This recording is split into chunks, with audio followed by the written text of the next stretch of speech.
Hey everybody, and welcome back to the Timesink Anime Podcast. Coming to you live from our apartment. Don't tell them where we're at. They're gonna send in the drones. Oh, the drones, ooh.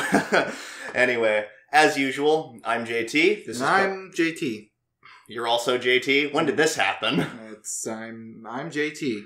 This is JT. This is the JT Power Hour. I'm pretty sure your name is Rex, but okay, sure. So, JT, what do you want to talk about this week, aside from weekly anime shows? So, new Mamoru Hosoda movies coming out this weekend, actually, or next weekend. Oh my god, that's right, Mirai, or whatever? Yeah. Oh, so yeah. We should go see that in theaters. I think that'd be great. The tickets are available online right now. You can just go buy them. Yeah, we're not sponsored by Mirai, anybody. As much as I like Mamoru Hosoda flicks, we are not sponsored by them. But yeah, that one's about like a time-traveling brother? I have no idea. I love all of his movies. Yeah, I've seen. Still haven't seen Girl Up Through Time yet. Again, you need to watch that. I know! One. It's I think a big deal of what inspired IRODUKU, which is why I think I can kind of foresee where IRODUKU's plot is going, but we'll talk about that later in the episode. Instead of a girl leaping through time, it's a girl being forcefully sent back in time via grandma magic. Yeah, granny magic. Granny wants to send you back in time to enjoy your youth to the fullest. But the things that I personally want to talk about are this week both Team 4-Star released two series that I've been really excited to see and haven't seen in a while. Hellsing Ultimate Abridged, and then the one that I've been most excited for, Final Fantasy VII Mission Abridged. Is there like a new episode of both of them? I believe so, yes. Okay. Like in like the span of just a couple days. Yeah. So I haven't seen Hellsing Abridged yet, but I have seen all of Final Fantasy VII Mission Abridged so far. Oh man, except for the new one. Yeah, I've seen I think the first 4 episodes of Hellsing Ultimate Abridged, but I'm with you that I've seen all of Mission Abridged, and I personally think it's hilarious. Yeah, so like before I heard Justin Brenner as Deku. Yeah. I heard him as Cloud in Mission Abridged. And so like going back and thinking about that voice, because when we went to KomoriCon a few weeks ago. Yeah, a few weeks ago. Justin Brenner was there, and he was doing a panel with like a couple other My Hero people. Like Monica Rial, J. Michael Tatum, Clifford Chapin, that's Bakugo, and a lot of really cool things. It was a great panel, by the way. We talked about it a little bit. So but it's weird having a face to put to that character now. Yeah. But if you guys haven't seen Mission Abridged, as someone who's never played the game but has known pretty much the story, because I played Crisis Core, actually, the PSP game where you play as Zack. Yeah. So I know pretty much the story of Final Fantasy VII, but as seeing it all kind of unfold in a hilarious and funny way, it's that was redundant. Seeing it all kind of unfold in the way that it has is just been a joy to watch. Cloud is such like a clueless, try-hard asshole. And it's just, again, it's Deku. But this is the anime podcast. Yeah. Get to the anime, says everyone else. All right, that is true. Thank you for reminding me. I mean, JT. Yeah, JT. Don't call me JT, JT. Anyway, so for starters, no index this week. You looked into this a little bit. What exactly happened with that? Localization team fucked up. Really? That's it? They didn't, somewhere in production, the subs didn't get done, and so as an English viewer via Crunchyroll, we don't have index this week. Yeah, so that's as of recording this right now. Yes, so on Sunday. Yeah, if you're seeing this when it comes out, well, just know that we haven't seen Index, the most recent episode of Index yet. We'll be probably talking about it in a future episode. Yeah, next episode we'll just do like a double index block or something. Yeah, probably. But barring that, let's get right into Banana Fish. All right. AG impressed me in this episode. Right? AG actually did stuff. I'd been wanting to see him we'd slowly seen him kind of build up as like the episodes progress. Like a couple episodes ago, like he actually stood up to him, or it was last episode, where he stood up to Yacht Lung. He called him a stupid head. Yeah, something like he still needs to work on his insult game. But the point being, he actually stood up for himself and said, "I'm done blaming myself," which was really cool. and even asked somebody to get him a gun, which we actually see him use this episode. Yeah, I love how when he shoots Golzine, he shoots him in the opposite shoulder that Ash shot him in. I thought it was the same shoulder.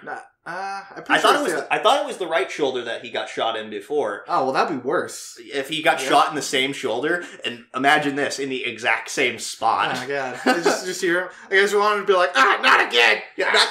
Not the same damn shoulder. But after watching it again, I thought I was looking at it and I was thinking, oh wait, isn't that the same shoulder? But I could be wrong. It could be opposite shoulders. Either way, it's hilarious. Yeah, either way it is pretty hilarious. And, I don't remember who it was. It's one of Ash's gang members. It's like, how can you miss at that range? No, that was Sing. Was it Sing? Okay. Yeah, it was Sing. It was Sing, because that's what prompted Yut Lung to go, Sing? Is that you? Oh, yeah. Speaking of Sing, did not expect... So, they're like, alright, we got the plan ready, and it's the fucking...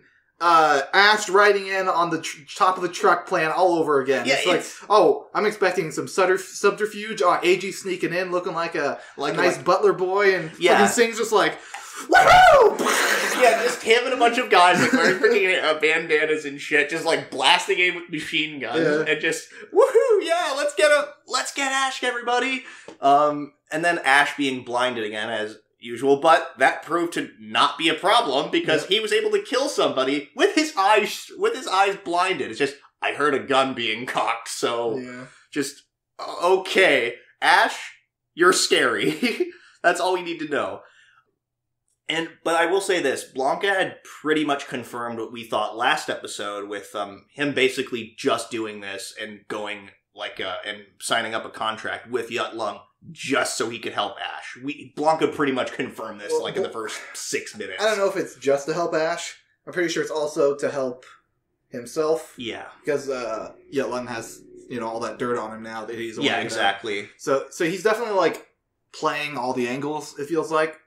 Yeah. I think what the thing is that Yut Lung doesn't realize he's still being played, I think, by Blanca. He's a little kid. He keeps proving how much of a child he is. He's smart and he's got a lot of charisma, skills, and charisma. But he's not very wise. It feels like more than a couple times in the past few episodes we've just seen him kind of throw fits. Yeah, either throw fits.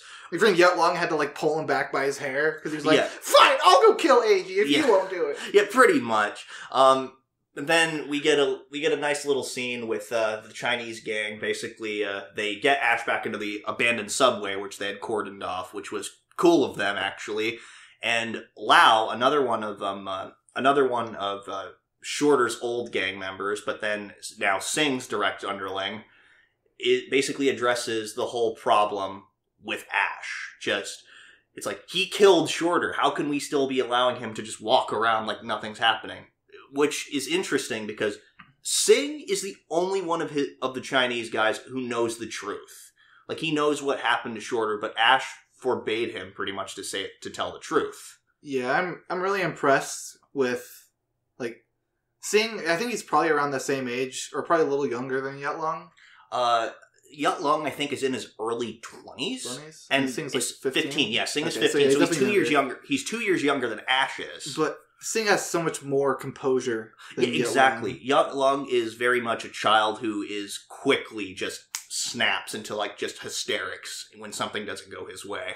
Yeah, I love Sing's line of Ash is the only person who can stop all this shit from happening again. Yeah, and then just because he's like, if we don't have Ash to do this, there will just be another Arthur to replace him, and we don't want that. Which, I will point this out for Banana Fish's writing, I like how these characters have continued on in the narrative, in their significance, and what their death ultimately means, and there's a bit of weight and consequences to them dying, and actually, it's more like a real death. Yeah, it's you're still feeling the effects of them. It's not just oh, that's kind of brushed aside. To be fair, I feel like most anime does that to an extent. Yeah, most because they're well, we have a story to tell. We can't dwell on these dead people too long. Yeah, but I think that this is fine because, again, it just kind of shows just good consequences in action. Because even Golzine later mentions, oh, I wish Arth was here. He could help. He'd be helpful in situations like this because he knew the streets just about as well as Ash did. Yeah, like Ash and Arthur were, I believe, his only like disciples, street level, yeah, kind of underlings. Yeah, I think so. We don't really know how the Korshian mob works at this point, though. They're a mob family. That's all we really know. But But then, of course, Blanca is still proving just how much of an enigma he is, and just, again, as you said earlier, is just playing all the angles, because he immediately finds out, or thinks, hey, Ash is probably there. Let's go get him. Get him and the rest of the people that are with him. Yeah, and Ash didn't actually, like, I think at first he was probably too groggy to think about it. Yeah. He was, coming off of just living off of water and IV drips. Oh, yeah, for like a month. Which, can I say, for a guy who's been surviving on that for a month, he can move and do shit surprisingly well. Ash can do a lot of stuff that he shouldn't be able to do. There's a scene later when Kane's got him all tied up, and he just, rips the section of the wall that he was tied up on. It's like, how the fuck? Well, we've seen time and time again that, Ash pretty much lives by action movie rules. Yeah. Like, the scene where he's in the subway, and he killed, 20 dudes, and... Yeah. And... the only time he ever had to reload was when they didn't want to show it. That's so, Die Hard. Yeah, pretty much. And that's one of my favorite things about the show, is just the action. It's easy to not care about it. Exactly, it's so good. Exactly. It's, it kind of does, I think you said this when we were watching, it kind of delves between, the really cool, action bits and pretty damn good, drama. It's got really good drama and character interactions and stuff like that, which is really cool.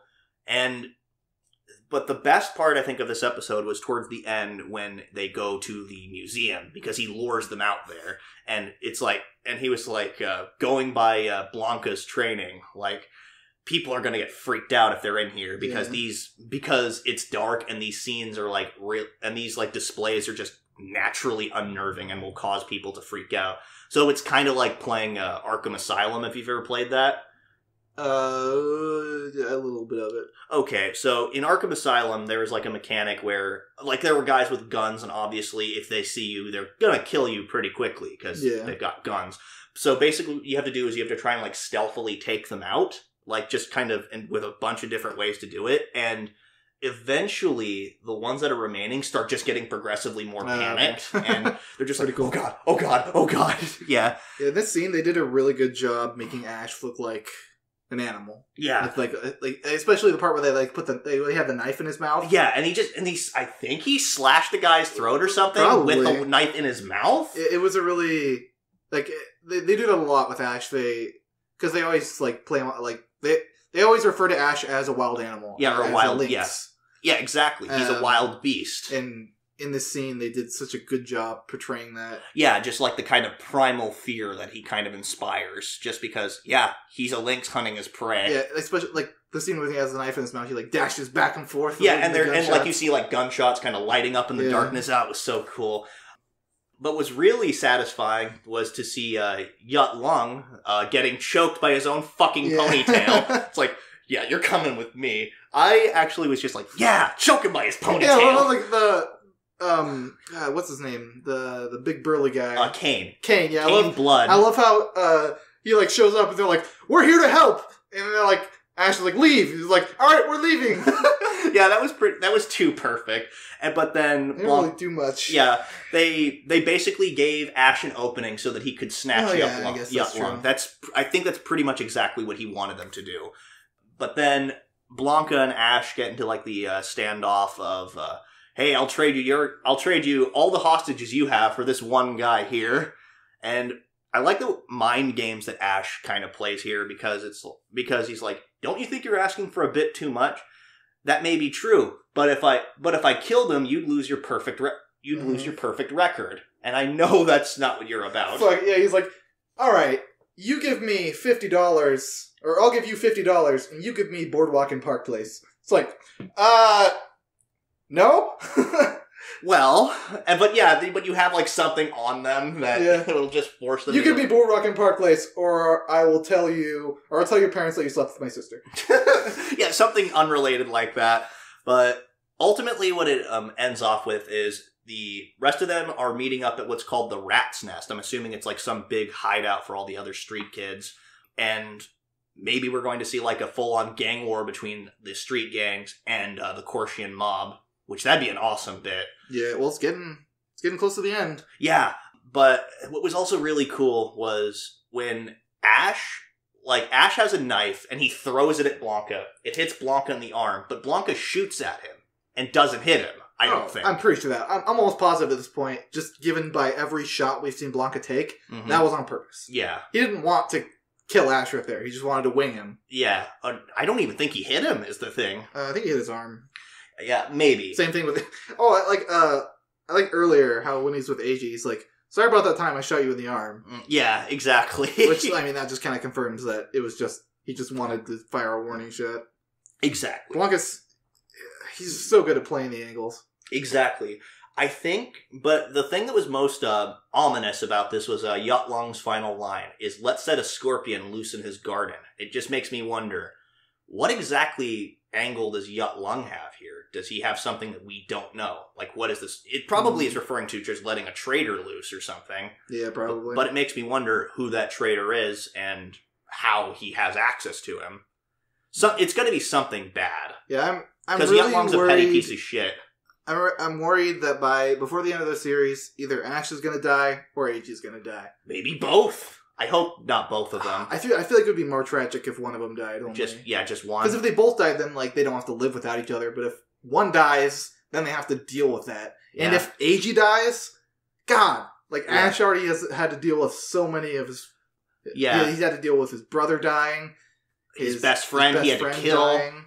And just a bunch of crazy shit. But I want to go back really quickly to another scene where it was just Ash and Eiji talking, and Ash eating the first real food he's had in a long time, which was just canned soup. But still, he was talking about just how always assuming the worst case scenario is what's kept him alive for so long. That's why he thought so. His animal instincts. Yeah, exactly. He's always remained one step ahead, and considering all the shit he's been through, yeah, it makes perfect sense. But anyway, enough of Banana Fish. Next up? Next up is Goblin Slayer. Alright. So... Got to see a little bit of backstory. Yeah, we got to see a little bit of backstory. We also got to confirm something. Slayer did in fact die. Yeah. He was fucking dead. Apparently, in this world, the way you resurrect somebody is by sharing a bed with a virgin. Yeah, for... think about every other, a D&D thing. It's usually, sending them to a cleric, and performing some rite, or having somebody with a diamond on hand that they crush as, a material component. And then the diamond is spent, but the person's brought back to life. But nope, sleep next to a naked priestess girl for some reason. It's okay, sharing a bed with a priestess, fine. It's weird, but I get it. But there's no reason. There's no reason that she had to be naked. There might have been because the ritual, aside from fan service. They explain the ritual as you have to share a bed with a pure maiden. Yeah, and that might involve skin contact. Maybe that could be the case, but either way, it does feel like a bit of an excuse for a little bit of fan service. Yeah, they're definitely not afraid of showing fan service. If I had to say anything, is that room must have been really cold because boy Archbishop just really nipping. Yeah, the sword. I didn't notice that the first time through. I don't know how I didn't notice it. Those are some nipples. Just lots of nipples right there. Just holy crap, center shot. But I think it was actually really interesting. We get a little bit of backstory on not only Goblin Slayer, which we find out that his mentor looks like a fucking goblin. Yeah. Which was probably the thing we saw at the end of that hallway that said "March onward onto death." That was definitely who it was. Yeah. And then, we don't really see his face. We don't see his face again throughout the entire episode. We do. Goblin Slayer? Yeah, Goblin Slayers. Yeah. Saw everything else pretty much. Yeah. But the thing is, we also see a little bit more about the sword maiden, and how she's dealing with this trauma that she's been dealing with. It is interesting because she's supposed to be one of the most powerful people in the world. And somebody who killed the Demon King, but she's afraid of goblins. And I think that kind of relates. Traumatized. Yeah, it kind of relates later to something that Goblin Slayer talks about with Priestess, actually. What? How in spite of being scared, like how he's still scared after all these years and after all this time, he's still scared. That was such a good scene. It was. But man, this episode was just really good. It was mostly character interaction, which was great, which was fine by me. I actually like seeing Goblin Slayer sort of open up as a person. Yeah, I wanna talk about his teacher real quick. Oh yeah. I read like the first chapter of Goblin Slayer Year 1. Oh yeah, you were talking about that before. Which is it's like this prequel manga that takes place right after, or it starts right after all of his friends and family died in the village. And then it's the first year of after that. Right, sure. Yes, I remember that. Which, if you'd like to read Goblin Slayer Year 1, legally it's on Bookwalker. That's where I bought it. It was like $2, I think, when I bought it. Oh, nice. Again, this isn't a shill. Yeah. I just like Bookwalker. And just also, hey, support the industry when you can. Yeah. Anyway. But that scene in the cave, it's very much a teacher of, you're going to learn this lesson or you're going to die. It's definitely the learning under desperation. Like when you were a kid, did you ever have, like, and you didn't know how to swim, you had somebody, like, push you into the pool or whatever, and you had to, like, learn how to swim under desperation? I never experienced that situation, but it sounds traumatizing. Yeah, me neither. I never... But no, it's basically kind of like that, just learning under desperation. Yeah. Also, somebody had pointed out, like, a couple weeks ago, I think, that there's a lot of, like, Hobbit references in this, which this leads a little bit more credence to it, because his teacher gives him a couple riddles and says, hey, solve these or you're gonna die. The last riddle he says is, what do I have in my pocket? Yeah. Like, is it the One Ring? Give it to us. Yeah, exactly. Well, there was, like, the sword. Right? Orkbolg, yeah. Or his name, Orkbolg, is a reference to Sting, which is the sword that Bilbo killed a bunch of orcs with. Or any goblin kind, really. But anyway. It's really weird seeing Goblin Slayer without his gear on. Yeah, it is. And the guy is ripped, for one thing. Yeah. And he's got, like, a bunch of scars on his body. Surprisingly, not as many as you'd think. Like, they're, like, or not as varied. They're kind of, like, slight little scars. Like, just kind of checkered about his body. Well, that makes sense. Because goblins use tiny weapons. That's fair. But we don't see, like, the big-ass, like, club mark or anything like that. But I don't know. I don't know how healing magic in this world works. Yeah. They sleep with women, apparently. Yeah, exactly. I also, just on that note, I love how when Priestess wakes up and she's all embarrassed, he's like, did you see anything? He's like, yeah. And I love his attempt at reassuring her is just, don't worry, you don't have any scars. Yeah. Like, that's what she's worried about. Well, I like how they really, our Priestess kind of brought up Goblin Slayer's talking patterns. Yeah. He's just like, you always say, yeah, all right. Or that's fine. It's stuff like that, exactly. It's just kind of funny that somebody brought it up. And there was actually a nice little bit, like, when he was saying, when she asked him, so, you're going to go shopping? He's like, yeah. And then she looks like she was about to get angry. He puts his hand up, and then he's like, wait, don't get mad. It's like, wait, don't get mad. Let me explain myself here. And then he goes and gets his armor and stuff repaired, and so does... Keeps his helmet on. Which is hilarious. It's almost like Wilson from Home Improvement. Just you never really see his full face at any given moment. That was actually a funny bit in Home Improvement, actually. Like, you mostly see, like, the top half of his face, because bottom half is rather than the fence. Later, you see the bottom half of his face, but the top half of his face is covered by something. Did you say funny and Home Improvement in the same sentence? Oh, shut up. No, that's a pretty funny show. At least what I remember. Super Nintendo Game Another Story.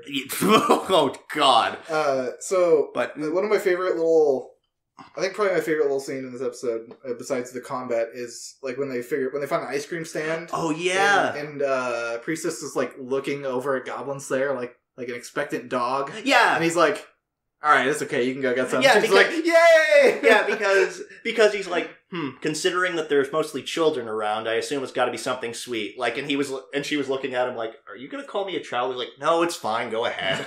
Like, I'm not looking down on you for it."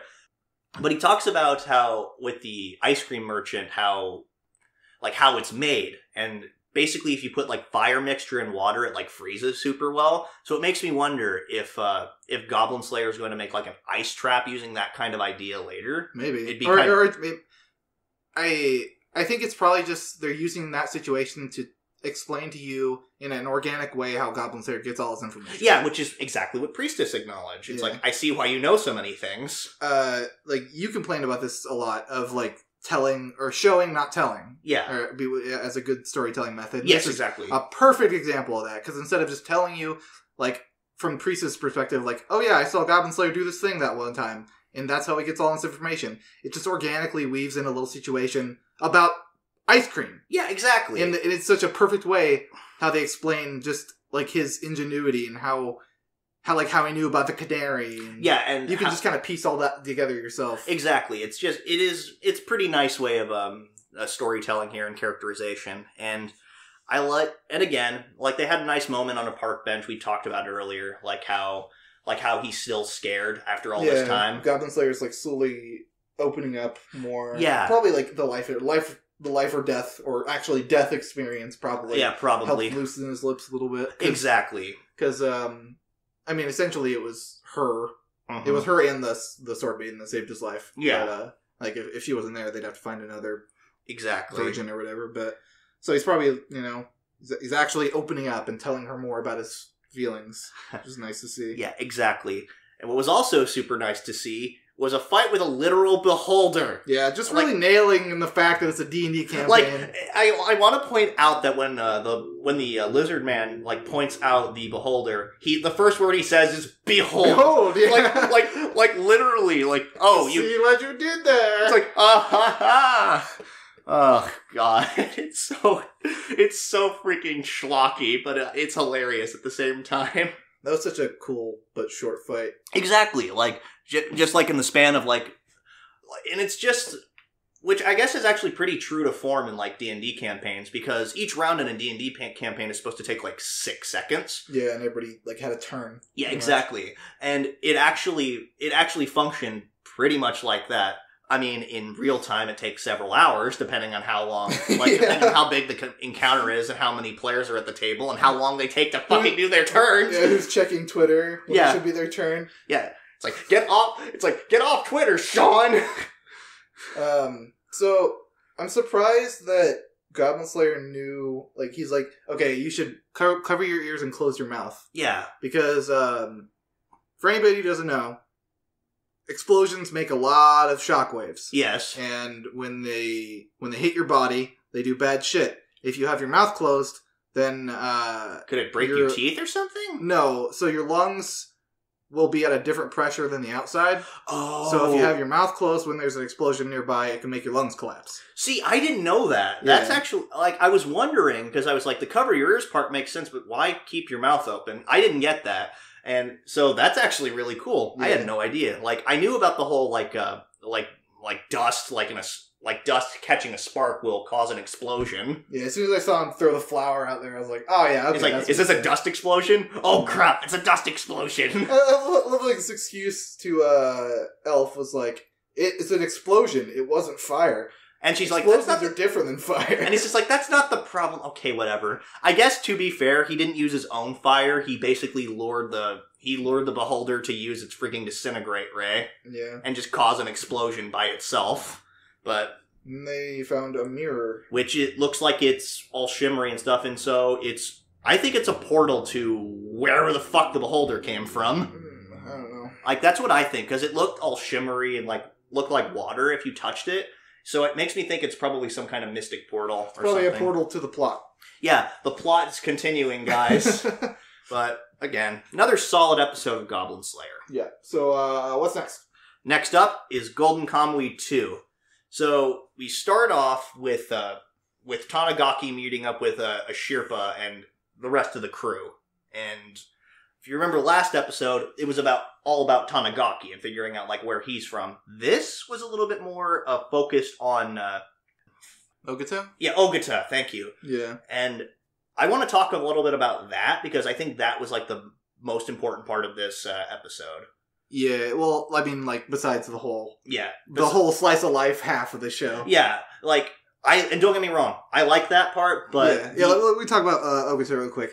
Didn't expect him to be such a sociopath. Like, it's actually kind of sad, like, because he just wanted to, like, on some level, he just wanted to see his mom happy, but he tried to do a lot of, things to make her happy. Like, the main reason why it was so tragic to him is because he saw his mom making a monkfish stew, which was supposed to be like a poor people's like local dish in that region, whereas it was fugu for anybody else, for rich people. Which fugu, by the way, is puffer fish.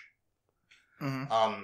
And basically, the mom remembered that his dad, who got a geisha pregnant and then just left her because he's a deadbeat asshole, decided, I like monkfish stew, so she just kept making monkfish stew just in the hopes that one day he might come back.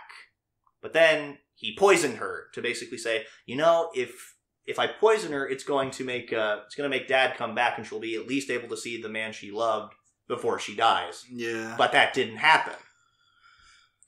Then that thought process is not it's like, that's not something that mentally healthy people think. It really isn't. But at the same time, it isn't healthy, but it feels real somehow. Like, it feels like something that somebody could have done if they were also crazy. Yeah, it was crazy. I love how he was talking about, like, because he was talking... This was actually really cool. He was talking with, like, somebody we didn't quite see. We saw, like, blood on his hands and stuff like that. We were wondering what was going on. I thought he had, like, a head wound at first. Yeah, but it turns out he was talking to his dad off screen. And it was just the way they kind of framed the scene and kind of directed it and slowly revealed who he was talking to was pretty clever. And just some of the stuff he talks about with his dad, like saying, love is as vague as a concept as God. But if you truly love my mother, you wouldn't have left her. Stuff like that. Mm-hmm. Just, it's kind of sad to see, like, why Ogata's so cold. Definitely gives a little bit more insight into why he constantly has that 1,000-yard stare. I love his eyes. Yeah, they're so unnerving, and now we kind of understand why. He's always been a little unhinged. Yeah. Which is sad, really, but... I hope they... Okay, so, I liked the flashback here, and I liked the flashback in the last episode. Yes. I feel like if they keep going flashbacks, though, it's going to kind of... Yeah, it's starting to get into the point where it's too much. Yeah, maybe. Maybe give us, you can do it. I'm fine with another one. Just, put an episode or two in between each one. Yeah. I want to say as well that this whole thing, like Ogata killing his dad and stuff like that, was all just a ploy by Tsurumi, it turns out. Because it was supposed to make, like, Hanazawa, that his dad, committed suicide. His son, his only surviving son, because he shot his brother in the back of the head, was still alive, and he'd be treated well. But also, the 7th Division would be blamed, and having an external enemy would make the 7th Division stronger in itself, which was all just a ploy by Tsurumi. Well, it was... it was a ploy by Tsurumi, but also Ogata agreed to it. Yeah. Because he wanted to kill his dad. Yeah, I think in some strange level he wanted acknowledgement from him, because think about when his dad curses him, mm-hmm. He kind of gives like a smile, and it feels like a smile that it's just like, yeah, you finally acknowledged me, like in a sick, twisted way. Yeah, I could see it. Yeah. Because, I see the whole dad killing thing, I don't agree with it, but I understand it. Yeah. The whole killing his brother thing, that's even more fucked up. Because, he didn't deserve that. Yeah, because... Yeah, he really didn't, because, his younger brother really wanted to, connect with him and called him Big Brother in spite of the whole, you outrank me, there's no reason to call me that sort of deal. And even Ogata just kind of envied that, I think, because Ogata's pointed out maybe if somebody's born without love between their parents, they're just born with something missing. And that's what Ogata was. Yeah. He has something missing. He told his dad that he was like, I'm not jealous. I didn't do it out of jealousy, but I feel like, yeah, you're right. That might have been part of it. Yeah, exactly. I mean, still. But then, it's speaking of Tsurumi, let's talk about Second Lieutenant Koito and his totally heterosexual interest. Yeah, exactly. And his totally heterosexual crush on Tsurumi. Yeah. When he first appears, he shows up like he belongs in a shoujo manga. Yeah. Yo.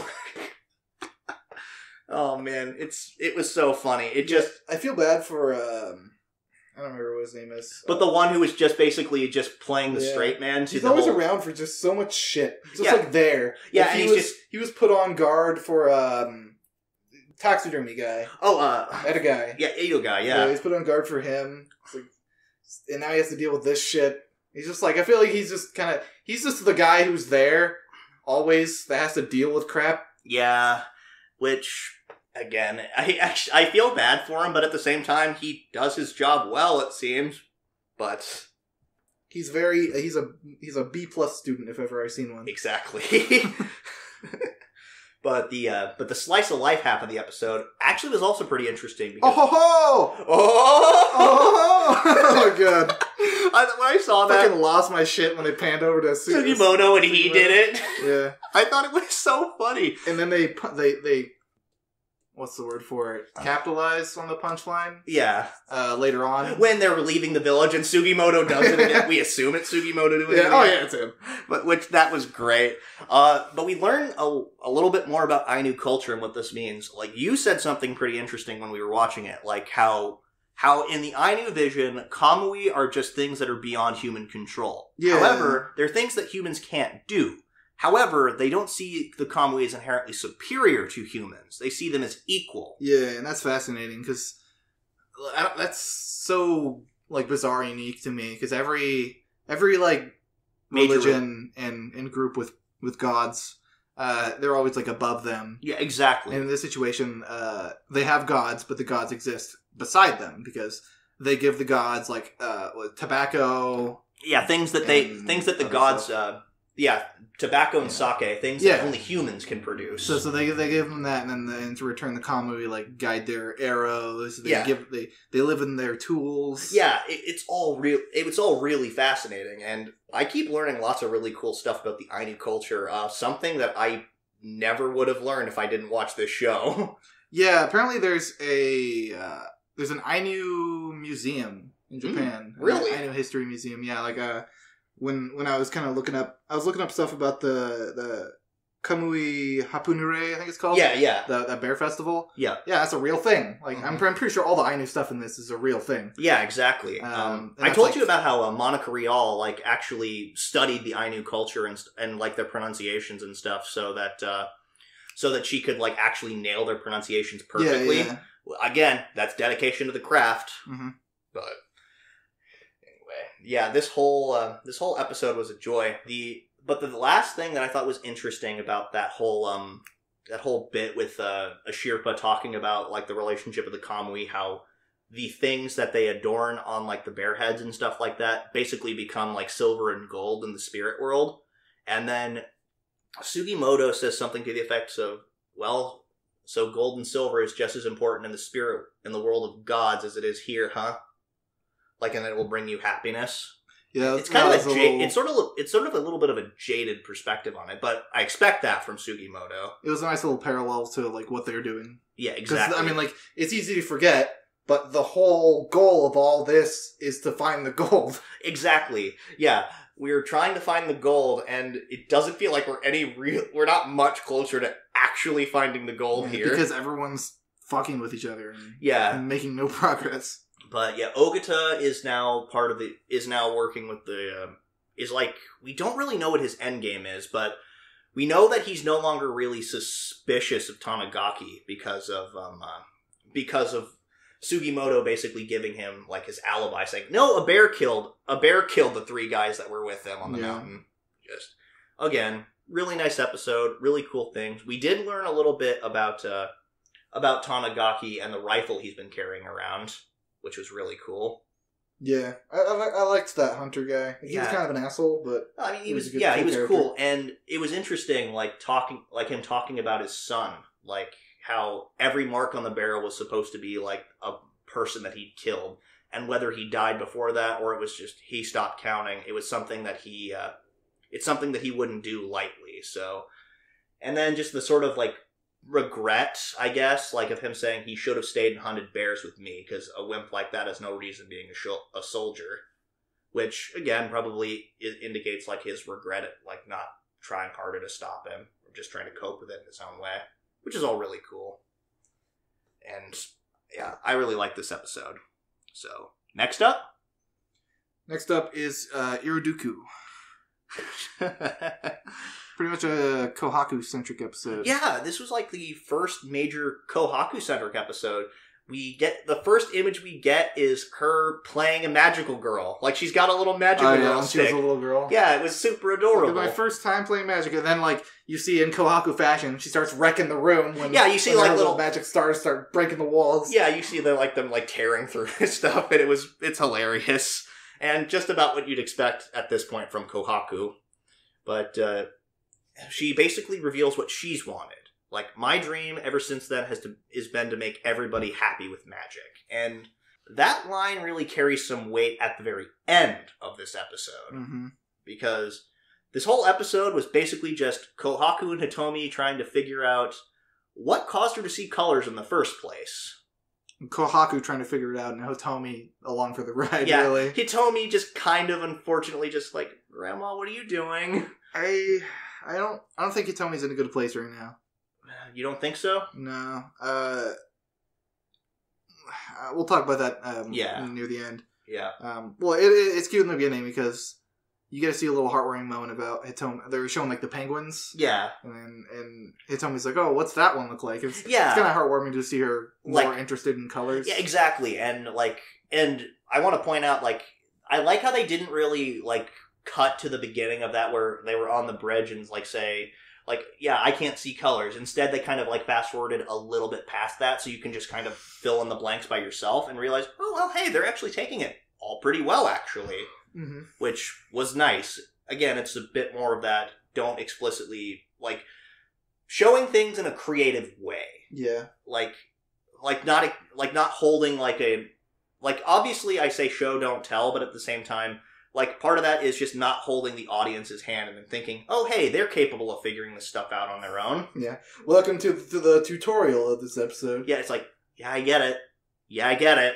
But yeah, then they all, like, they're all basically doing, like, photo shoot stuff, and that was really cool because we get to see, like, Hitomi pick a place, and it's just her picking, like, the school road. Oh, yeah, I love the simplicity of the location she picked. Yeah, it's just things that they see, like, on the way to school. Yeah, because, like, I feel like photographers, I don't know, at least a lot of photography I see, like, fancy pictures. A lot of people, you know, like, oh, I want to go to this top of this mountain and get this nice picture. Like, nobody really stops to take a, you know, think about what happens every day. Yeah, just like, and there is a bit of beauty in that, I think. Just kind of the stuff that you just pass by and don't really, like, stop to take a look at, which, again, is a really nice thing about Hitomi and seeing her, like, grow as a character. That's been what's been really cool about this series, I think. Just seeing Hitomi grow as a person. Mm-hmm. Like, and seeing her open up and... The show's the comfiest show of the season. Exactly. I liked all the scenes. So, like, I think it was like a third of the episode was Kohaku trying to... basically play matchmaker. Yeah, like, get Aoi and Hitomi together. Yeah. Under the guise of helping Hitomi. Yeah. But I think, like, it was half she wanted to help Hitomi and half she wanted to also just get them together. Exactly, because I don't think anybody ships those two harder together than Kohaku. Oh, yeah. Because we've seen, like, in the last episode when she was, like, collecting stuff for Star Sand, she saw those two on the beach together, and then she just kind of looks over her shoulder, smiles, and just walks off. Mm-hmm. Again, like, thank you. Granny is the best wingman. Yeah, I love her little, like, books fall. Yeah, books fall, chairs. Come closer. It's just like, so, how do you feel? Are you feeling different? It's like, yeah, I'm mad now. Then we got the scene of Kohaku brewing up a batch of witch's cocaine. That's what it looked like anyway. Yeah, she just had a bunch of white powder neatly spread out on sheets. When I first saw that, I couldn't help but think that as well. It's like, I knew it wasn't, but at the same time, she's like, yeah, that totally looks like cocaine. Yeah, like, what are you doing in here, baby? Like, her mom got in, she's like, doing magic! I'm making magic. Oh my god, that'd be a totally different show, though. Holy shit. The world in colors. Oh my god. So many colors. Holy crap, that'd be hilarious. And I want to talk about, like, when Kohaku was just first trying to, like, figure out, like, what the source of, like, why Hitomi was able to see colors. Like, her little theory saying the magic seems to be sort of undoing itself. It was magic that Hitomi must have cast on herself in the past, unconsciously, which again, is valid. Subconsciously. Or subconsciously. That's like the second time you made that mistake this week. Oh, maybe so. Apologies. Alright, let me... Subconscious, something you don't think about. Mm-hmm. Unconscious, you're unconscious. I think they might be mutually exclusive, but I could be wrong on that. Anyway, so subconsciously, she cast magic on herself and is slowly becoming undone, probably because of something to do with Aoi. I had a theory because in the bookshop they were talking about how Hitomi was able to see colors from a picture book when she was a little girl. Which brings me this question. Is the picture book from Aoi in the future? Is it something that he drew? Oh, man, I didn't even think about that. Because I forgot that she's from the future. Yes, exactly. Right? So I didn't forget, but for, like, that situation, I forgot. Because, Aoi would have been an older guy, and he probably would have published... published, like, a little children's book or something. Yeah. And so I imagine it has something to do with that. Yeah, probably. Like, that's just a prediction, but I think that's just the theme. Different, wrong show. But I think that there's a very big possibility towards that, which, considering this is a PA work show and it's definitely playing on the feels, this is going to be sad. Like, it's going to get pretty sad towards the end. Yeah. Like, speaking of the sadness, like, when I said earlier, I don't feel like Hitomi's in a good place. Because Hitomi, she's like, I don't want to go back to the future. I want to stay here. And that just doesn't seem like smiling. Like, she was smiling and happy when she said it, but yeah, it feels kind of like an escape. Yeah, that's not a healthy mindset, because she's like, oh, all this stuff is cool. If I just stay here, I won't have to worry about anything else. Yeah, I mean, which... I can kind of understand it, because, like, this is the first time in her life where she's ever felt, like, truly connected with anybody. Like, the first time she's ever been happy. It's the first time that she's ever actually been able to really feel anything. And so, unfortunately, I think that in order for her to, like, truly, like, grow and actually be able to see colors, she's going to have to actually also feel sadness, too. Which will inevitably be going back to the future. Oh, well, I don't know about that. I don't think that going back to the future is inherently a bad decision for her. I just think the reasons that she wants to go back right now are bad, or the reasons that she wants to stay are bad. Yeah, and she needs to, like, go through emotions. She needs to go through all the healthy emotions that a person goes through. Exactly. Like you said, including the bad ones. Going back a little bit, I want to talk about Sho. Yeah, because I think they're either alluding that Sho has a crush on Hitomi, but that could also be. I think it's either that or it's misleading and Sho is looking out for Yuito. Yeah, and also looking out for Hitomi. Like, yeah, because I think he genuinely wants Hitomi to be happy.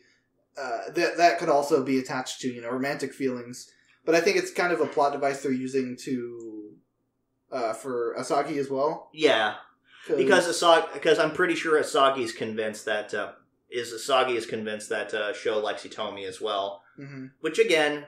Asagi, you really need to just confess to him already. Come on, Ichigo! Yeah. Don't be worst girl twice. Oh, man.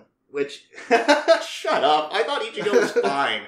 I think that what she pulled towards the end was a bit of a dick move. I'm not going to dispute that, but again, she's a teenage girl. She's fine. She's fine. Yes. Alright. Anyway. But the last line from Kohaku is, I've always wanted people to I want to make everyone happy with magic, but making someone happy with magic is exceedingly difficult. Mm. Because I think Kohaku is going to eventually have to face that hard decision too. Like, where something's going to happen and she's going to have to send her back. Maybe there's like some kind of stipulation with time magic that she's going to find out later. Because we find out that time magic in and of itself is already kind of unstable. Yeah. It doesn't quite... I mean, it's partly because she is a bit untrained, but we also, fucking with time, as we've seen in many other shows and stuff, is never a good thing. Or is always a kind of risky thing to do. I think your exact words of this episode, time travel's complicated, man. Yeah. And it really is. So, what's next? Next up is JoJo Golden Wind. So, it's a Mista episode, guy. Yeah. We see Giorno in this episode for all of like 30 seconds, I want to say, and he doesn't do jack shit. He delivers a punchline at the end. Exactly, and that's all it is. He's just there to deliver a punchline. But Mista versus Sale? Something like that. Sale. And the only time we saw his name was in the eye catch. Oh yeah, I know what you're talking about. I didn't catch it though. It's Sale, and it's Italian, so it's probably Sale or something like that. And I want to point out, like, we get to see Sale and his stand Kraftwerks, or as this translation called it, arts and crafts. So, like, this probably happens with every time a stand is revealed. But I went on YouTube, typed in Kraftwerk, sorted by most popular video, and it was like the top song. I don't know what it was called. But like all the comments are just like JoJo comments. Oh, of course. Yeah. It's just like I'm embarrassed for my community. It's the JoJo fan base, the anime community, we get everywhere, man. Everywhere. It's just like looking at the comments and they're like, haha, it's from JoJo. Haha, get it? Ha ha ha ha. It's like, ugh, so cringy. Yeah. I mean, I get it. I think it's cool, like, wanting to kind of share it with people, but there's a right way to do it and a wrong way to do it. An obnoxious way to do it. Exactly. But we get but it's Mista's backstory primarily. And also, his name is Guido Mista, which, again, I heard that for the first time. I was like, isn't Guido like a slur? Is his name Guido? Yeah, Guido. I'm pretty sure that's Guido is an American slur for Italians. Yeah, it's an American slur for like Italian American men specifically. Okay. And I was just thinking, but I heard that and I was like, could it be any more stereotypical? Yeah. But Guido apparently is a derivation, because I looked into it a little bit. It's a derivation of an old German word that meant guide, I think. Oh, that makes sense. Yeah, it was weird, but it was like, okay, that makes a little bit of sense. And we had German in this episode. So. Yeah, we did. And his philosophy was just to live his life as simply as possible. I don't know what living simply to you guys means, but his was to sleep and he finds joy at looking at branches. His life was to fuck bitches and sleep a lot.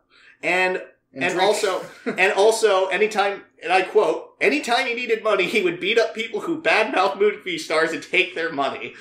If it wasn't JoJo, I'd say that this was incredibly ham-fisted and campy, and it is, but it's JoJo. Yeah, it works. Just like the scene where, like, he goes and, like, pulls the guy who's raping the chick, and they're like, they fired their bullets at him, but magically they missed all the bullets. Yes, every single one of them, and somehow he was able to perfectly place 4 shots on them. It was bullshit. It was, but I'm assuming it was stand bullshit. Probably like his stand subconsciously activating or something. I didn't get it wrong this time. Happy. Oh, yeah. Anyway, but and I looked, and I actually did like him. His general philosophy, like the idea, it's like, well, it's some people would call being simple-minded an insult, but in his view, overthinking things just invited fear into people's heart, which was a bad thing, which, again, makes a degree of sense. But he looks super chill. Yeah, exactly.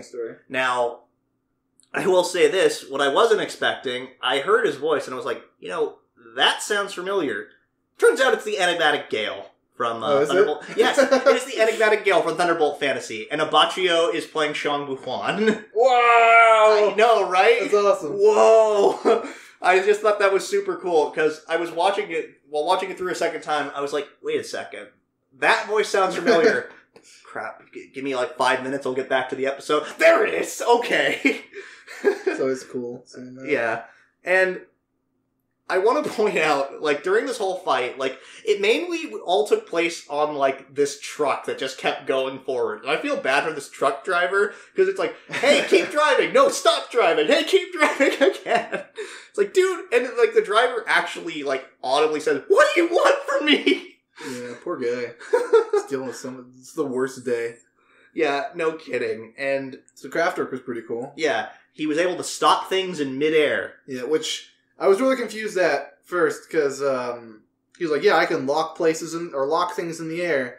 but they're like moving on a truck. Yeah. And he's locking them in air, so like that doesn't make sense, but then I thought about it and it's probably like, well, he's probably locking them in relative to his location. Yeah, I imagine so, but it's still just like, wait, what? That's weird. What's even weirder is how is he able to like generate force with it by tapping on something in place repeatedly?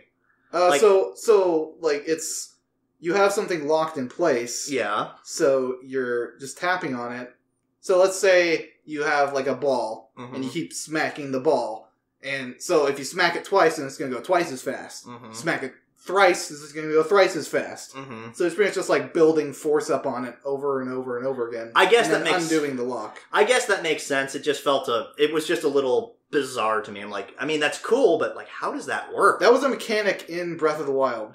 Oh, like you could freeze things in place and then whack them over and over again. Like that's how people speedrun the game. They're like, I got out of the starting place, tree, lock the tree in place, boom, at Ganon's castle. Okay, that actually makes a little bit more sense now. I was just a little confused on that, and I think it was funny how like Mista didn't realize his hand wouldn't let go of the truck when he asked the driver to stop it, and it was kind of clever how he figured out like how it all worked. But then I realized, oh wait, the stand user did kind of just say what it does.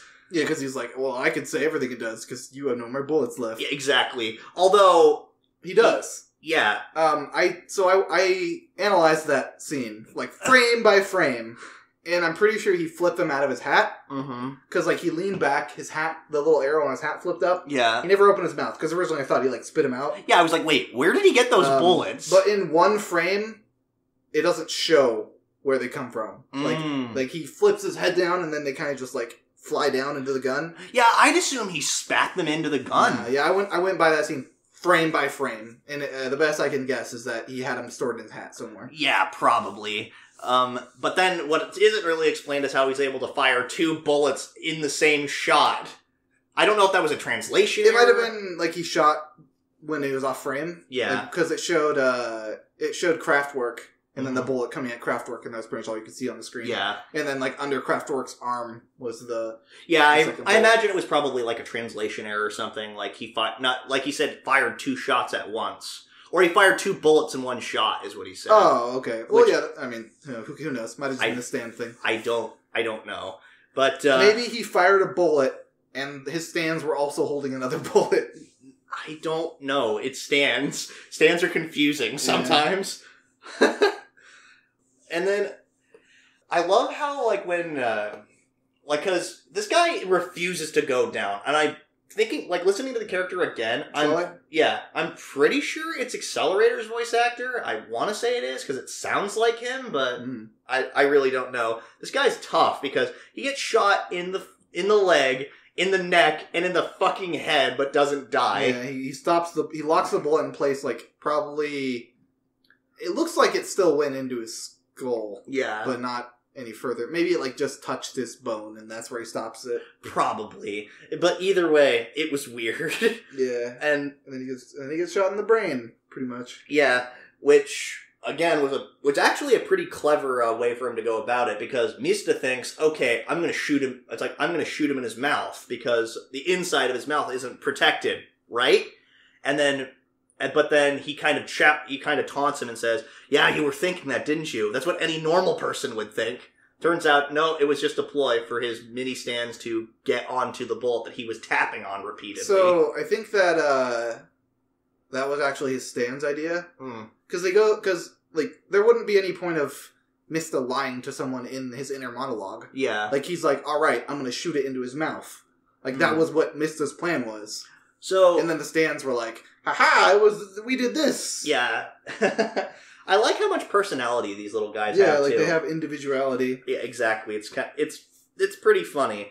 Also, I want to point out that when he's, like, all shot, and he's just talking about how bad luck is, 4 is, like, the worst number ever, and it's like, it hasn't changed ever since I was a kid. It just makes me wonder, what happened when you were a kid?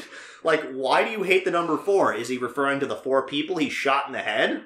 Maybe. Yeah, that would have been something to show in the backstory a little more. Why I mean, it did specifically say he shot 4 perfect shots, so maybe, but I don't know. That's a little bit of a stretch. But it's JoJo, so that's probably it.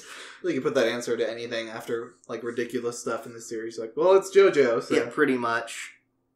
And then, yeah, at the end, like, the whole punchline, just, like, apparently he's still alive somehow, because the bullet is in his brain, sorta, but he's still, like, barely alive. Yeah. And then Mista leaves the truck with a gunshot wound in his hip, and, like...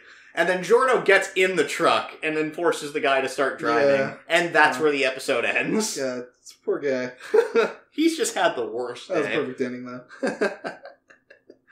Oh my god. But, next up?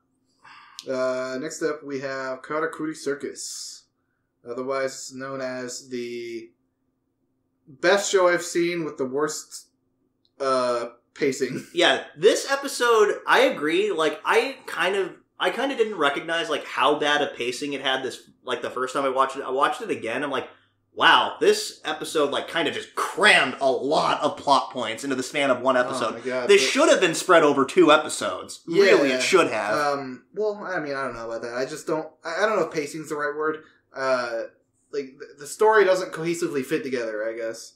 Because, like, the first half... where you had Narumi fighting the Automata, Paulman, and the tiny puppet that looks like the fucking puppet from Goosebumps. Yeah, it's like Slappy. It does look like Slappy. Holy shit! But yeah, he's fighting them and all the puppets. Now that scene was fucking awesome. Yeah, and he even does an order. Yeah, just all that fighting animation was so good. And then when I didn't expect Paulman to also be a puppet. Yeah, because like he throws the little puppet, and then the puppet's like, "It's your turn." Yeah, and he throws him. And then the Shirogane guy was like, press the switch on your arm, and then all of a sudden he has a fucking arm blade. Yeah, it's so like awesome. The sword in Pacific Rim. Yeah, it was and just like that whole scene with Narumi, just he has like this like that demonic expression on his face. God, like, I'm the one who's going to stop you. And then the guy is like, well, I have no choice. Shoots him with the spears, and Narumi like just clenches his muscles to stick on. Yeah. And then just that facial expression just gave me chills. He's like, and a really cool line I personally liked was the so like he's talking about how much the kids are suffering because of Zonapha syndrome and how their life has basically been taken away from them like prematurely. And so he basically says, so now the least I can do is share a fraction of their pain. Because he asks him, don't you feel any pain here? He's like, yeah, I do. But the kids have it way worse than I do. Yeah, the voice acting probably for Narumi also does a lot of work here because this whole scene, the voice actor does such a good job of portraying like Narumi's just exhaustion, his suffering, and his just like determination, him wanting to help the kids, but now that they're freaking afraid of him, of course. Yeah, and that was a really cool thing because when they get afraid of him, he's finally like, Give me the mask. Yeah. Put the mask. They won't be scared of me. They can't be any more scared. But then the weirdest part is when Tom shows up, because again, in the last episode they only referred to 3 kids by name. Mark, Tom, and Beth. Beth was the one who died in his arms. Mm-hmm. Which I thought it was just kind of bizarre that Tom was the only one who ran up to him because all we knew about him was he liked to play soccer. They gotta save him. They gotta save him for plot points later. Yeah, probably. And then, again, it would have been... I feel like it would have been a little bit more poignant if it was, if Beth didn't actually die. She had, collapsed from Zonapha syndrome or something, mm-hmm. and had showed up and had wanted to, go up and hug him and stuff like that. It would have been a lot more poignant there. Yeah, because, or if Tom died. Yeah, or if it was Mark, even, because Mark was the kid we got introduced to and was mm-hmm. what introduced him to all the kids in the first place. So I don't know. It just felt like a little bit of a let's figure this out, like a conspiracy theory map, trying to link it all together. How does this all make sense? It seems to be a little bit of that in this show. Yeah. But speaking of the whole story thing, so after after Narumi officially joins Shirogane, they switch over to Masaru and Girl Shirogane. Yeah, which are just Shirogane, literally. Yeah. And it's like, what? Okay. It's so awkward. Yeah, because Shirogane is a title for people, I'm assuming people who fight the automata, but Shirogane is also just the name she goes by. Yeah. No, not her name feels awkward, just the transition from dramatic fight scene to like kind of slice of life circus stuff. Like them just getting again, like it's not easy to do that. Golden Kamuy does it perfectly. Yeah, exactly. Golden Kamuy does it pretty well. But what was even weirder is we get introduced to this new character, Black Vilma, who spoiler warning, joins the party. She basically is introduced in one episode, becomes friends with Shirogane, turns out to be a villain, and is immediately converted, like, after that. All in the span of one episode. This should have been spaced out for, like, an episode and a half. Yeah, definitely. Like, because they should have given, like, maybe the beginning of next episode be the flashback. Yeah. Instead, they just did the flashback in the middle of the fight, which was kind of awkward. Yeah, exactly. It felt just super weird. It's like a filler arc. It kind of just, like, takes you out of the moment. Just like, wait, what? Yeah. Like, when Shirogane is, like, out in public, she's dressed up as a clown and entertaining kids and raising money for the circus because that's what Nakamachi Circus wants to do. They need money to put on a show. Mm-hmm. But they're trying to seriously play off, like, this isn't Shirogane. It's like, look at her eyes. It's like, her eyes, I was thinking, okay, it's either Shirogane or another one of her relatives or something. But, what do you mean they're trying to play it off? Because to me, it just looked like she was in costume. Because she was, like, super good at disguising her voice. It sounded like a guy, but then when she dropped the act, it's like, oh wait, I'm a girl, actually. I didn't hear her voice that different. Yeah, no, it was super different. Watch it again. It's super different. Like, her voice, like, sounds more guyish, like, when she's talking as the clown. Okay.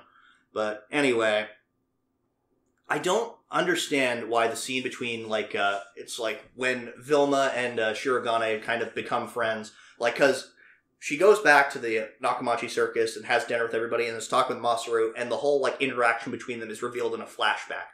Why? It feels really awkward. Yeah. Like, it's a really... Like they could have just showed that. Yeah, they could have just shown, like, just that interaction, and then just kind of her, like, reminiscing about it with Masaru later, like, not even necessarily needing to show it again, but it just feels like, okay, here's flashback of something we probably just could have taken some time to show. Yeah, it goes back to your point of this should have been multiple episodes, because they crammed way too much. Yeah, they used the flashback as a situation of they could tell all this stuff exactly. in, like, a matter of seconds or whatever. And, yeah. I like the fight was really cool, though. And apparently it's now apparently established that everybody with the title of Shirogane has Aqua Vitae in their system now. I don't think the guy does. We don't know. We never showed that. I mean, it definitely felt like a little bit of a Deus Ex Machina. Having Shirogane also have it, because they never alluded to that before. It's like there's been plenty of situations where it would have been nice to know that. It's like, wait, when has that ever been a thing? Yeah, I can kind of see where somebody was talking about some of the ass pulls the show does. Which, yeah, definitely. It's like, wait, okay, so she's just got a lot of knives in her body, and she can now, but apparently she can just heal them. Yeah, so before they revealed that she had the Aqua Vitae in her system, like, I was, like, slack-jawed for a second, like, oh my god. That's a lot of knives. She has, like, 20 knives in her body. That's probably not healthy. And then, like, she's like, and then it zooms away, and if that wasn't enough, she fucking takes, like, 2 knives to the face. Yeah, she gets more knives in her head. And as soon as she didn't die immediately, I was like, oh, it's like, okay. She's got Aqua Vitae in her system I was thinking, like, maybe she's a puppet. Yeah, but no, it's more Aqua Vitae. Yeah. And then later, it makes me wonder, because she asks Masaru later to drink her blood, which makes me wonder, is that going to transfer over Aqua Vitae to him? Because if so, that'd be really fucking stupid. Yeah, I don't want that to happen. I really don't either. Like, it feels like there's like no stakes if no one can die. Yeah, exactly. Again, like when you actually thought that Masaru could die, there was a lot of stakes there, but there isn't.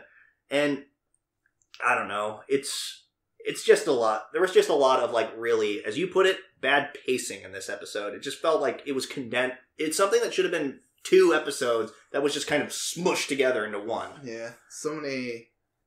This show does a really good job of of making good episodes that don't fit together very well. Yeah, exactly. Maybe it'll get better. Who knows? I've overall in the last 4 episodes. Overall, I've enjoyed the series. Don't get me wrong. Overall, I have. I liked it. Is it just a 12, like a 1 core? No, it's a few cores. It's 37. All right, good.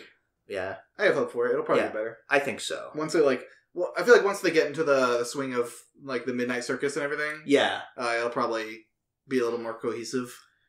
Yup. So, what's next? Next up is Run with the Winds. Oh yeah, AKA Kakaroo is being a bit of an asshole. Yeah, he's just really proving time and time again that he's the biggest obstacle to the team. Like he's the biggest problem keeping them from like getting better. Yeah, at first I had kind of sympathized with everybody, like, and kind of getting annoyed with Haiji and like how he's just kind of forcing this onto everybody, never really considering how they feel. Now I'm starting to feel a little bit more for Haiji and less for Kakeru. Yeah, because Haiji, like, earlier that whole thing where he's like, you're banned from getting jobs. Yeah, that was kind of bullshit. But like after King made a big deal about it, Haiji kind of toned back a little bit. Mm-hmm. I think Haiji kind of knew that he overstepped his bounds. But meanwhile, Kakeru is just. It feels like every time that they're in a good mood, he's like, "Stop having fun. Running isn't about fun."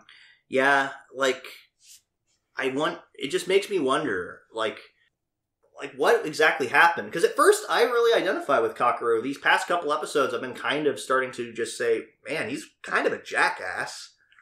Like, at first I felt kind of sorry for him because it's like, okay, because he was naturally gifted and his coach gave him special treatment, he didn't really seem to want that.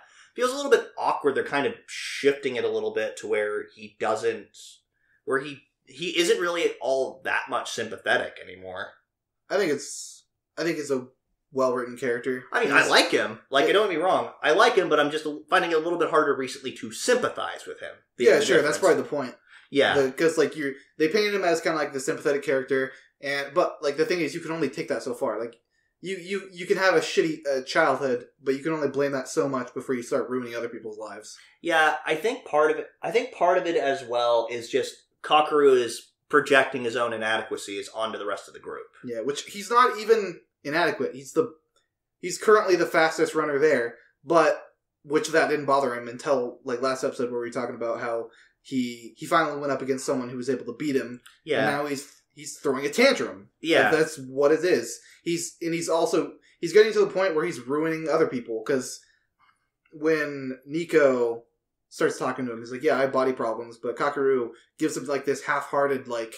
You can do it. You can do it. Just run. Like, do your best. Which, like, that comes off as anything but genuine. Yeah, exactly. The exact quote was actually pretty interesting. It just, it was from Yuki later, because Yuki's saying, Nico used to run track, so having a fast guy telling him he can do it makes him feel like he can. Which we get to see, like, through the episode. We both get to see both him... We get to see Nico and Kakeru getting, like, slightly more haggard as, like, the episode progresses. Yeah. Like, you slowly start to see bags forming under both of their eyes because they're running themselves haggard completely. Which I don't disagree with Kakeru. I believe Nico can do it. Yeah. But he needs to go at a, healthy pace. Exactly. Whereas Kakeru has an unhealthy obsession with getting faster right now, and he's kind of feeding that energy over to Nico. Yeah, exactly. But I will agree that he does have some genuine concerns, because I think what the thing that's always sort of put these two at odds, Haiji and Kakeru, is Haiji doesn't seem to take it as seriously most of the time. Kakeru takes it maybe a little bit too seriously, which I think, again, just finding balance between those things was important. Here we find out that Haiji was taking it as seriously as it needed to be taken. Exactly, yeah. Because Kakeru is wondering, are we actually going to make it to the Hakone like this? Which is interesting now he's on board, but the problem is Haiji brings up later, is that what running is to you? Oh, I love that speech. Getting ahead of everybody and leaving everybody else behind. Yeah, I love the analogy of like, if you want to go fast, just ride a train. Mm-hmm. Yeah, exactly. That's faster than, like, running isn't all about going fast, it's about running. Yeah. Like that was such a well-written speech. And well done by the voice actor. Yeah, exactly. Quick aside, I'll talk about Prince just busting out of nowhere with the Ashikito no Joe spoiler. I I was like, what the fuck, man? I haven't seen that show yet. Yeah, I want to. I mean, to be fair, Ashita no Joe is like a 40-year-old show. It's from the 70s. I mean, usually, like, when they talk about anime and another anime, they usually, like, don't exactly talk about it. Yeah, I will say that it was a pretty cool parallel, though, because... It's true, yeah. It was a nice parallel, and it definitely spoke to Prince, and that was actually a nice little bit when he's just like, oh, the buy button is so far away. Which, if you've ever bought anything that's really expensive on the internet, you definitely know that it is. Cause it's like, I really shouldn't. If I click this one button, I'm going to have a quarter of my bank account left. Oh my god! And then he gets a treadmill, which is actually interesting because before we had kind of seen like Prince trying, but now we actually see like his conviction. He wants to get better. Mm-hmm. Like, he legitimately wants to, and he's legitimately willing to put in effort outside of being forced to actually try and get better. Yeah, it's probably part of what's motivating him is, like, the people who are telling him, like, you can't do this. Yeah. Just, like, part of his, like, rebellious spirit. Because whenever someone makes fun of him, he always just like, well, come on, why do they gotta be such an asshole? Exactly. And although it led to one of the most shocking moments at the very end, when Prince goes down, when Kakeru and Haiji are like arguing with each other, and Kakeru basically like says something that pretty much says, quit the team. Yeah, he says if you don't get an official record at the next track meet, you should quit. Yeah, if your time doesn't improve. Because you're just holding us back, which that's so fucked up. Yeah. It was ridiculous. Like, because at first I was getting a little bit of a benefit of the doubt, like, because I was thinking, if your time doesn't improve, would you quit? I was thinking if he was trying to figure out like what running meant to Prince, maybe because Kakeru, like earlier in the episode, was freaking out about the fact that his time hadn't improved and was basically telling Hina to just time me again. Oh yeah, that reminded me of without giving too much spoilers, the scene in ReZero where where Subaru freaks out. Oh man, yes, that reminded me of that. It's just like, it's so hard to watch. Yeah. Just this downward spiral of this character. Yeah. And it's a character who I want to like, and I think I want to like everyone. Yeah. I think they're all trying super hard, and it's just weird though, seeing from Kakeru sort of like feeling like he's part of the group to now just sort of isolating himself again. Yeah, the writing's super well done because it's a situation where I don't know if it's going to get better. Mm-hmm. And that's how I feel like, that's how you should feel in these kind of dramas. Like, you don't want to know, like, oh, I know things are going to get better in the end. It's better when you're not sure, like, well, maybe it's going to end up them just drifting apart and it's not going to be a happy ending. I mean, I'm pretty sure things are going to resolve themselves. But you don't know is the thing. Exactly. But yeah, this episode, I really liked it. It just makes me wonder all these different things, though. Like, what exactly happened to Kakeru to make him so obsessed with trying to win? Like, why did he quit running in the first place? All this stuff. Like, I imagine he kind of got addicted to the thrill of winning, but then something happened. I don't know, though. Like, we really don't know that much about Kakeru as a person at this point. Like, a lot of him and Haiji is both kind of just shrouded in mystery. But there was a nice little bit of visual storytelling when he was trying to tell Kakeru it's futile to chase speed, no matter how hard you try. And then it just, like, pans down to, his leg. Like, Kakeru's leg. No, not Haiji's leg. Yeah, Haiji. Because I imagine that's what... Because Haiji is 3 years older than Kakeru. Kakeru is just a freshman. Haiji is 3 years his senior, and it just makes me think that it's just basically like an older person just telling you, like, you're being insane. You just... Like, listen to me. Like, I know it's difficult, but I want you to listen to me because I've been down this path before. You might think you're unique, but you're not. Yeah, it's only 3 years, but when you're young, 3 years is a long time. Exactly. And, yeah. Speaking like I'm a goddamn old man. All right. So, next up? Next up is Gridman. Oh my god. I'm starting to think that the Neon Genesis Junior High students aren't actually students at all. Oh no, whatever gave that away. They never go to school. Yeah, probably. Except for this episode where they went to school. Yeah, they just showed up, but then people were just like, is this this all right? Like, I wonder if the police are going to get called. And then it's just like, he'll be fine. Hey, who are you? And then and it's like, hey, Caliber, time to go. He just jumps off. My people need me. I must go. Just whee! Oh my god. And Utsumi, like, poses an interesting theory that the city in the sky they saw is probably more likely to be an alien base, which is probably where Alexis came from, which brings the question, are there more beings like Alexis up there? Yeah, probably, because later we see before the fight with the Kaiju and Gridman, you see Alexis talking to Akane, and Alexis is saying, there's going to be a lot of people here to see this. Oh. Make sure you put on a good show, and Akane's looking like kind of worried, like, don't worry, I know what's at stake. Oh, that's a good point. I didn't notice that. Like, so Alexis is basically just sort of like an emissary for his people, and it's just and like the things in the sky are basically her actual puppeteers. Yeah. So my theory after seeing this episode is that the city and all the people in it are gonna die if Akane doesn't beat Gridman. Maybe that would make a degree of sense, because it would.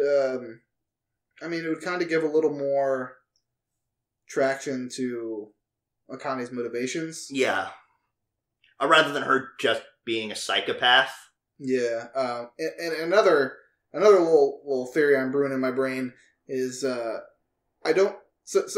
throughout the episode, nobody suggests the idea of beating up Akane or killing Akane. I think that's because they physically can't. Like, they don't have the ability to think that thought. Mm-hmm. Because Akane controls everything.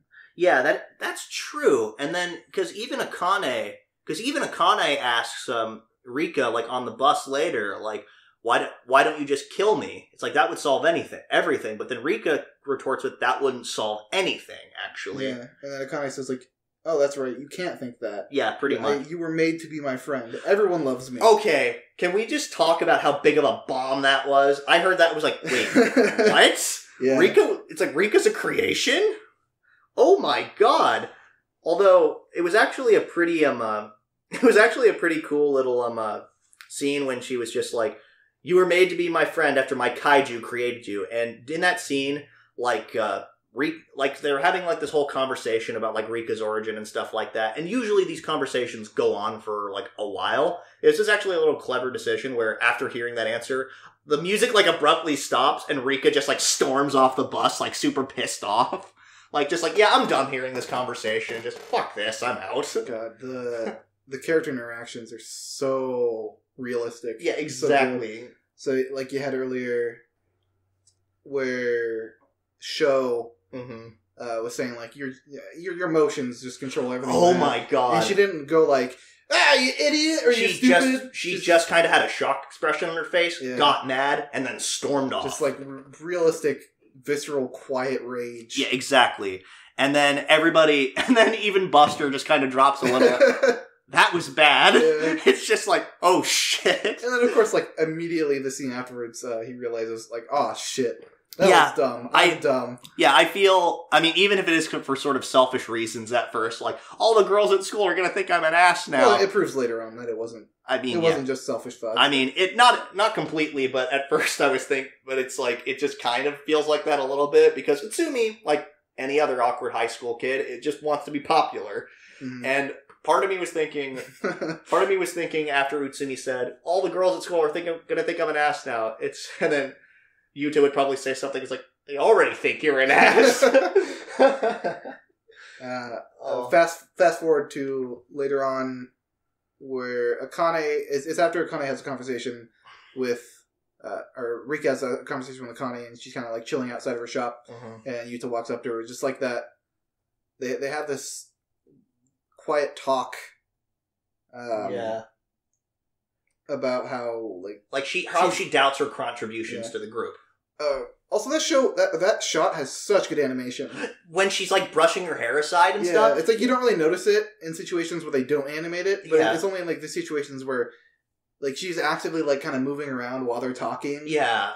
I noticed that too. So smooth. Yeah, it felt really smooth, and it was just like they didn't need to animate that, but they did, and an A+ for effort, but it kind of adds more weight to the scene. Yeah, agreed. And just Yuta like trying to reassure her, it's like you've saved us like multiple times. I want you to be here, which was a nice little bit from. It's like, aw, it's like awkward teenage flirting. Yeah.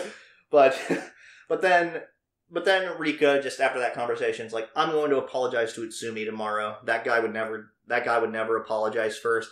And it causes the brilliant idea from Yuta to, wait, why don't we, like, intercept Akane first? That was really clever. Yeah. I mean, it's just, like, it's hilarious, like, how sometimes the most obvious answers, or, like, the most obvious solutions are the simplest ones, but you don't think of them, because you're stressing out about, like, all these other possibilities. You gotta, like, back up. Yeah. Think about it from like an outside perspective. Like, and because they even tried like other things, like Rika was not wanting to fight her at all because Akane's her friend and stuff like that.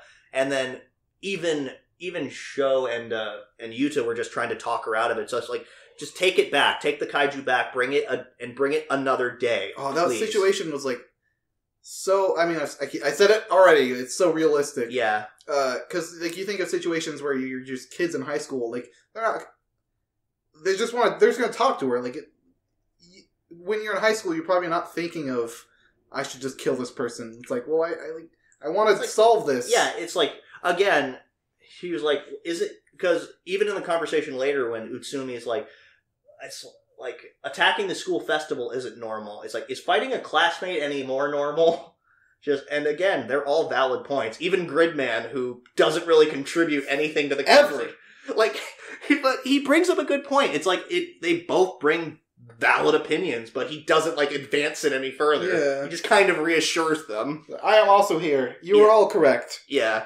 It's like, he's like the judge from American Idol. He's like, who's like always seemed drunk and Paula. Yeah, Paula Abdul. Yes, Paula yes. Dean. I was thinking Paula Dean too, but I was like, oh, Paula Abdul. Thank you. But yeah, but she was like, you're just so great and stuff like that. He's basically like Paula Abdul. The scene where they're trying to convince Akane to not do that kind of supports my idea of they can't attack her. Yeah, because like Akane so brazenly just comes out like, yeah, I got kaiju. Fucking do something, bitch. Yeah, pretty much. But like it feels like she knows that they can't do anything to her. Yeah, like, personally. And I think she even kind of alluded to something like that, like everybody thinks I'm great here, or something like that. Yeah, the scene when the bus scene. Yeah, again, really good scene. I loved that scene, mainly because Best Girl Rika turns out to be like a homunculus, pretty much. Yeah. So, enough about the drama. Yeah. Fucking full power Gridman! Yeah, full power Gridman at like half his size, but... That scene was so fucking hype. The music. Yeah, the music was good. The opening. Yeah, like, again, that is never not hype when it happens. I've said it before, I'll say it again. That is never not hype. That scene where they all transform and combine together, it's like, oh, that's so like Voltron. Yeah, so Voltron or Ultraman or any of those like old series. And the fact that they even like say Giga Drill, like, or Twin Drill Break. Yeah, they gave us the little it's nod. Like just like a little. That's a wake from Trigger, guys. So there's some interesting controversy behind this recent episode. Really? So the scene where like they all combine and then Gridman jumps down and slashes with his sword. It's like a cut for cut take from I think a show called Gravion. I think it is. It's another like tokusatsu show. But yeah, like the guy who animated it, he made like a tweet or something. I don't know the whole story, but he's like, this is kind of plagiarism. But I mean, like other people also made a lot of good points of like saying something along the lines of, this show has been pretty much homages from the first episode. This is just the first person to get mad about it.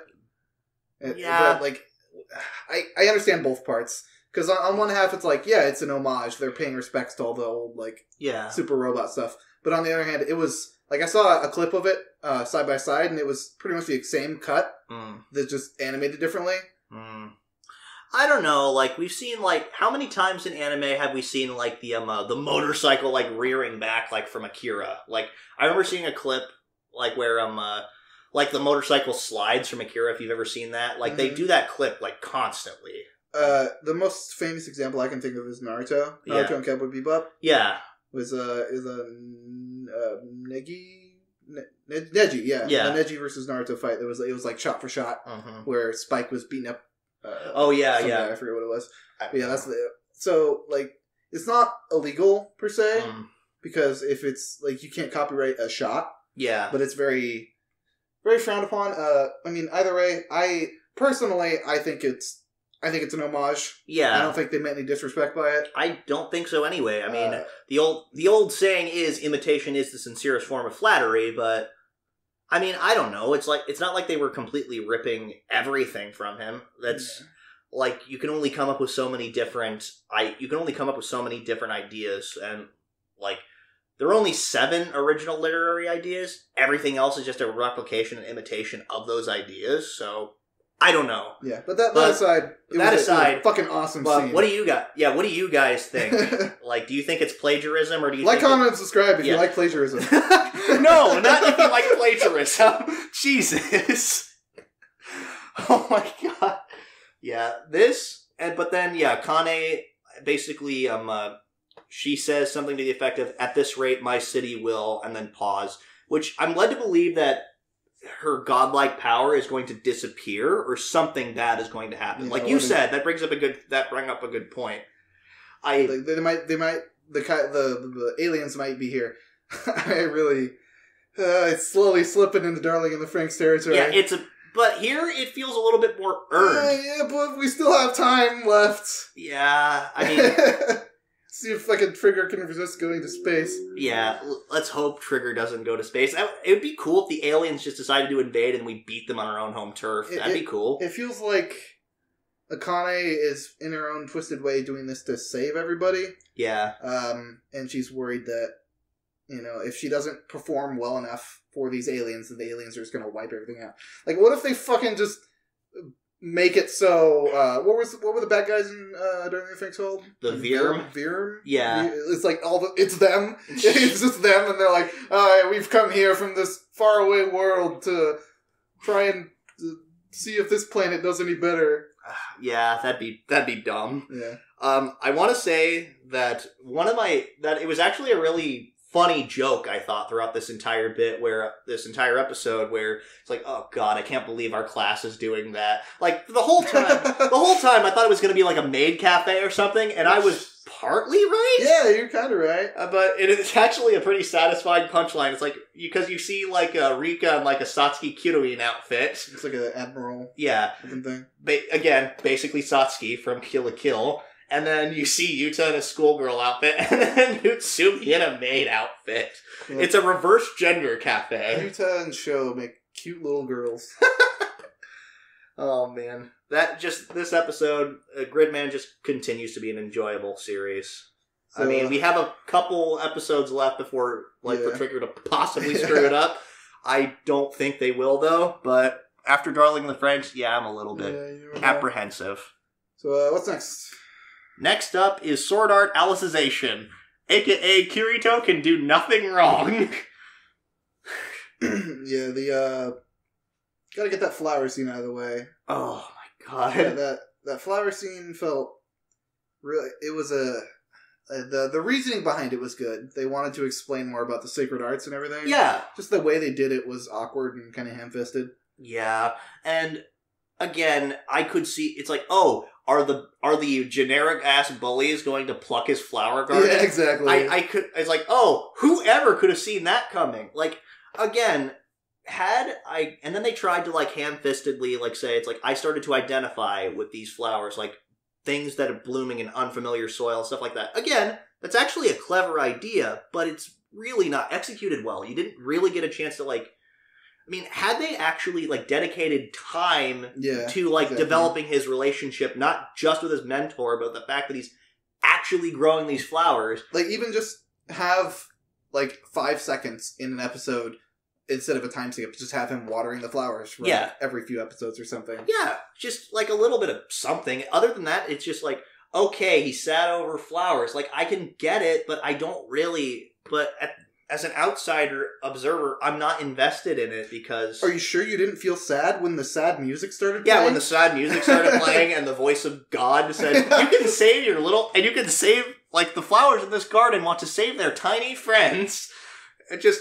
Kirito's like, okay. Okay. And then, like, wait, who are you? And then after he does this, again, it was actually a pretty cool, like, idea, like, using, like, borrowing energy from from the other flowers, using his body as a conduit, and then transferring it over to them. It was it was a callback to back when, not Alice, Alice's sister. Did that with him and Yu-Gi-Oh. Yeah. I thought that, again, I thought that was a cool idea. That's sort of like the exchanging energy. Like, again, and being a fan of, like, Full Metal Alchemist and how they like, that's how they explain it, like, transferring energy from one thing to another. I thought that was cool. But it's immediately saying, wait, that voice just now, it takes me out of it. Wait, what? Yeah, it took him so long to be like, wait, who was that? Yeah. And then... I want to say, but then going to the beginning of the episode, it's the fight scene between him and Volo, which the first thing you notice, like, when the scene opens up is, wow, that guy in the audience has huge freaking lips. like, one of the... I don't know what you were talking about. Were you talking about, Yu-Gi-Oh's mentor or something? No. There was an NPC? There was just, like, a random NPC in the audience, like, in, like, one of the bottom bleachers, like, in one of the first opening shots. They're panning over. You just see this dude. He's just got huge freaking lips. I'll have to go back. I mean, I'm not going to go back and look for a guy with huge lips. I'll just take your word for it. But I will say that this does touch into a little bit of, like, interesting territory with, like, like, I know I've said, like, the whole, like, the ego, like, kind of ego, like, changing the laws of nature and stuff like that is kind of stupid, but it works when that's the only reason. If they actually give some, like, justification for it, then I'm a little bit more inclined to believe it, because... Yeah, like, the whole, like, his family tradition. It's a family tradition in soaking his sword in the blood of strong enemies to make it stronger. That's fascinating, and because the fact it's that something unique to him and his family. Yeah, and it makes sense that he believes it so much because it's been passed down his family for so long. That I liked. I actually thought that was pretty clever. Yeah, it opens up a kind of a cool. It opens up a cool way to put in new enemy or new characters, because you have characters where they have their own. They have a very specific belief to them, instead of, like, because Kirito's is kind of boring. It's like, I want to be stronger, so I'm stronger. Yeah. This guy is, I'm stronger in this specific situation. It's, Jeff in From Mother's Basement actually put that up in his Animele, like, segments. Like, one of them is, you have to consider, like fights are just boring if it's just, who can pull the most power randomly out of their ass. Like, you really have to consider, like, what's at stake here. Like, the Deku Todoroki fight. Like, what changes fundamentally, like, about the characters and their dynamics and stuff after the fight is over. What are the characters actually fighting for? Like, Kirito's really just feels like, the power of friendship, I guess. I also have friends. Yeah, I mean, which, again, it could be a little bit more poignant, but at the same time, like, I think the big problem with Alicization for me is that it keeps reminding us, like, in no uncertain terms, that this is a game. I personally feel a little bit more invested if Kirito was convinced this was the real world, rather than a game. But I think they do a good job. Maybe that's just a complaint on my part, which, again, I'm pretty sure that my complaining about this show has annoyed some people. It's a good part to have. It's good to have both parts of the argument. I will say this. You keep bringing up the whole, like, it works in Gurren Lagann thing. I thought about it a little bit. I was thinking, like, but what exactly is, like, spiral energy supposed to represent? It's not, like... Fighting spirit! I mean, that's, like, in simple terms, but looking at it a little bit deeply, to me, it represents, like... Because think about what the anti-spirals represent. They are, like, the fear of, like, evolution and getting too powerful for your own good. So, just wanting to keep things sort of balanced and orderly. Whereas the spirals are all about, like, evolving, growing, learning from your past mistakes, like, being better than not only the people that preceded before you, but the person you were before. And I think in the final fight, like, against, like, the that's recent-ish. I mean, is it okay to talk about it? I don't want to spoil something, especially a series that good. Okay. For people. All right. Just But there's a point in the final episode. But there's also worth talking about Sword Art. Yeah. Alright. This was I felt this was kind of related because, personally, I just think that the whole, it worked in Gurren Lagann. Yeah, but that's because in Gurren Lagann, it meant more than just, I want it to happen. Yeah, there's more stakes to it, for sure. Yeah. Like, for here, it doesn't really feel like there's any legitimate stakes.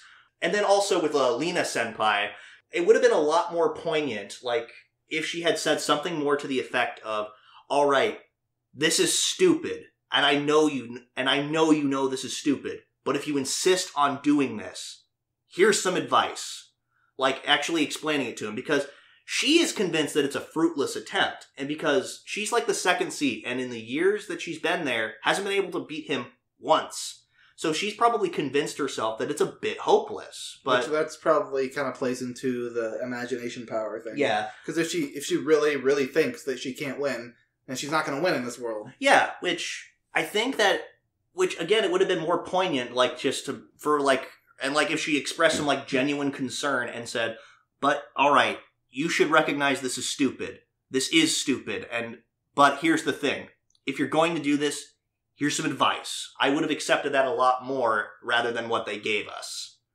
So, going back to the Volo Kirito fight, I think they did a really good job of visualizing how imposing he was. Yeah. Because whenever they showed looking at the fight from an outside perspective, it was just two guys whacking swords together. But when they showed it from Kirito's perspective, he had like this really big aura, and like the part where they're clashing swords, it showed like his ancestors around him. Exactly. That was such a good way of showing that. It's sort of like One for All. No, wait, crap! I always get those two mixed up.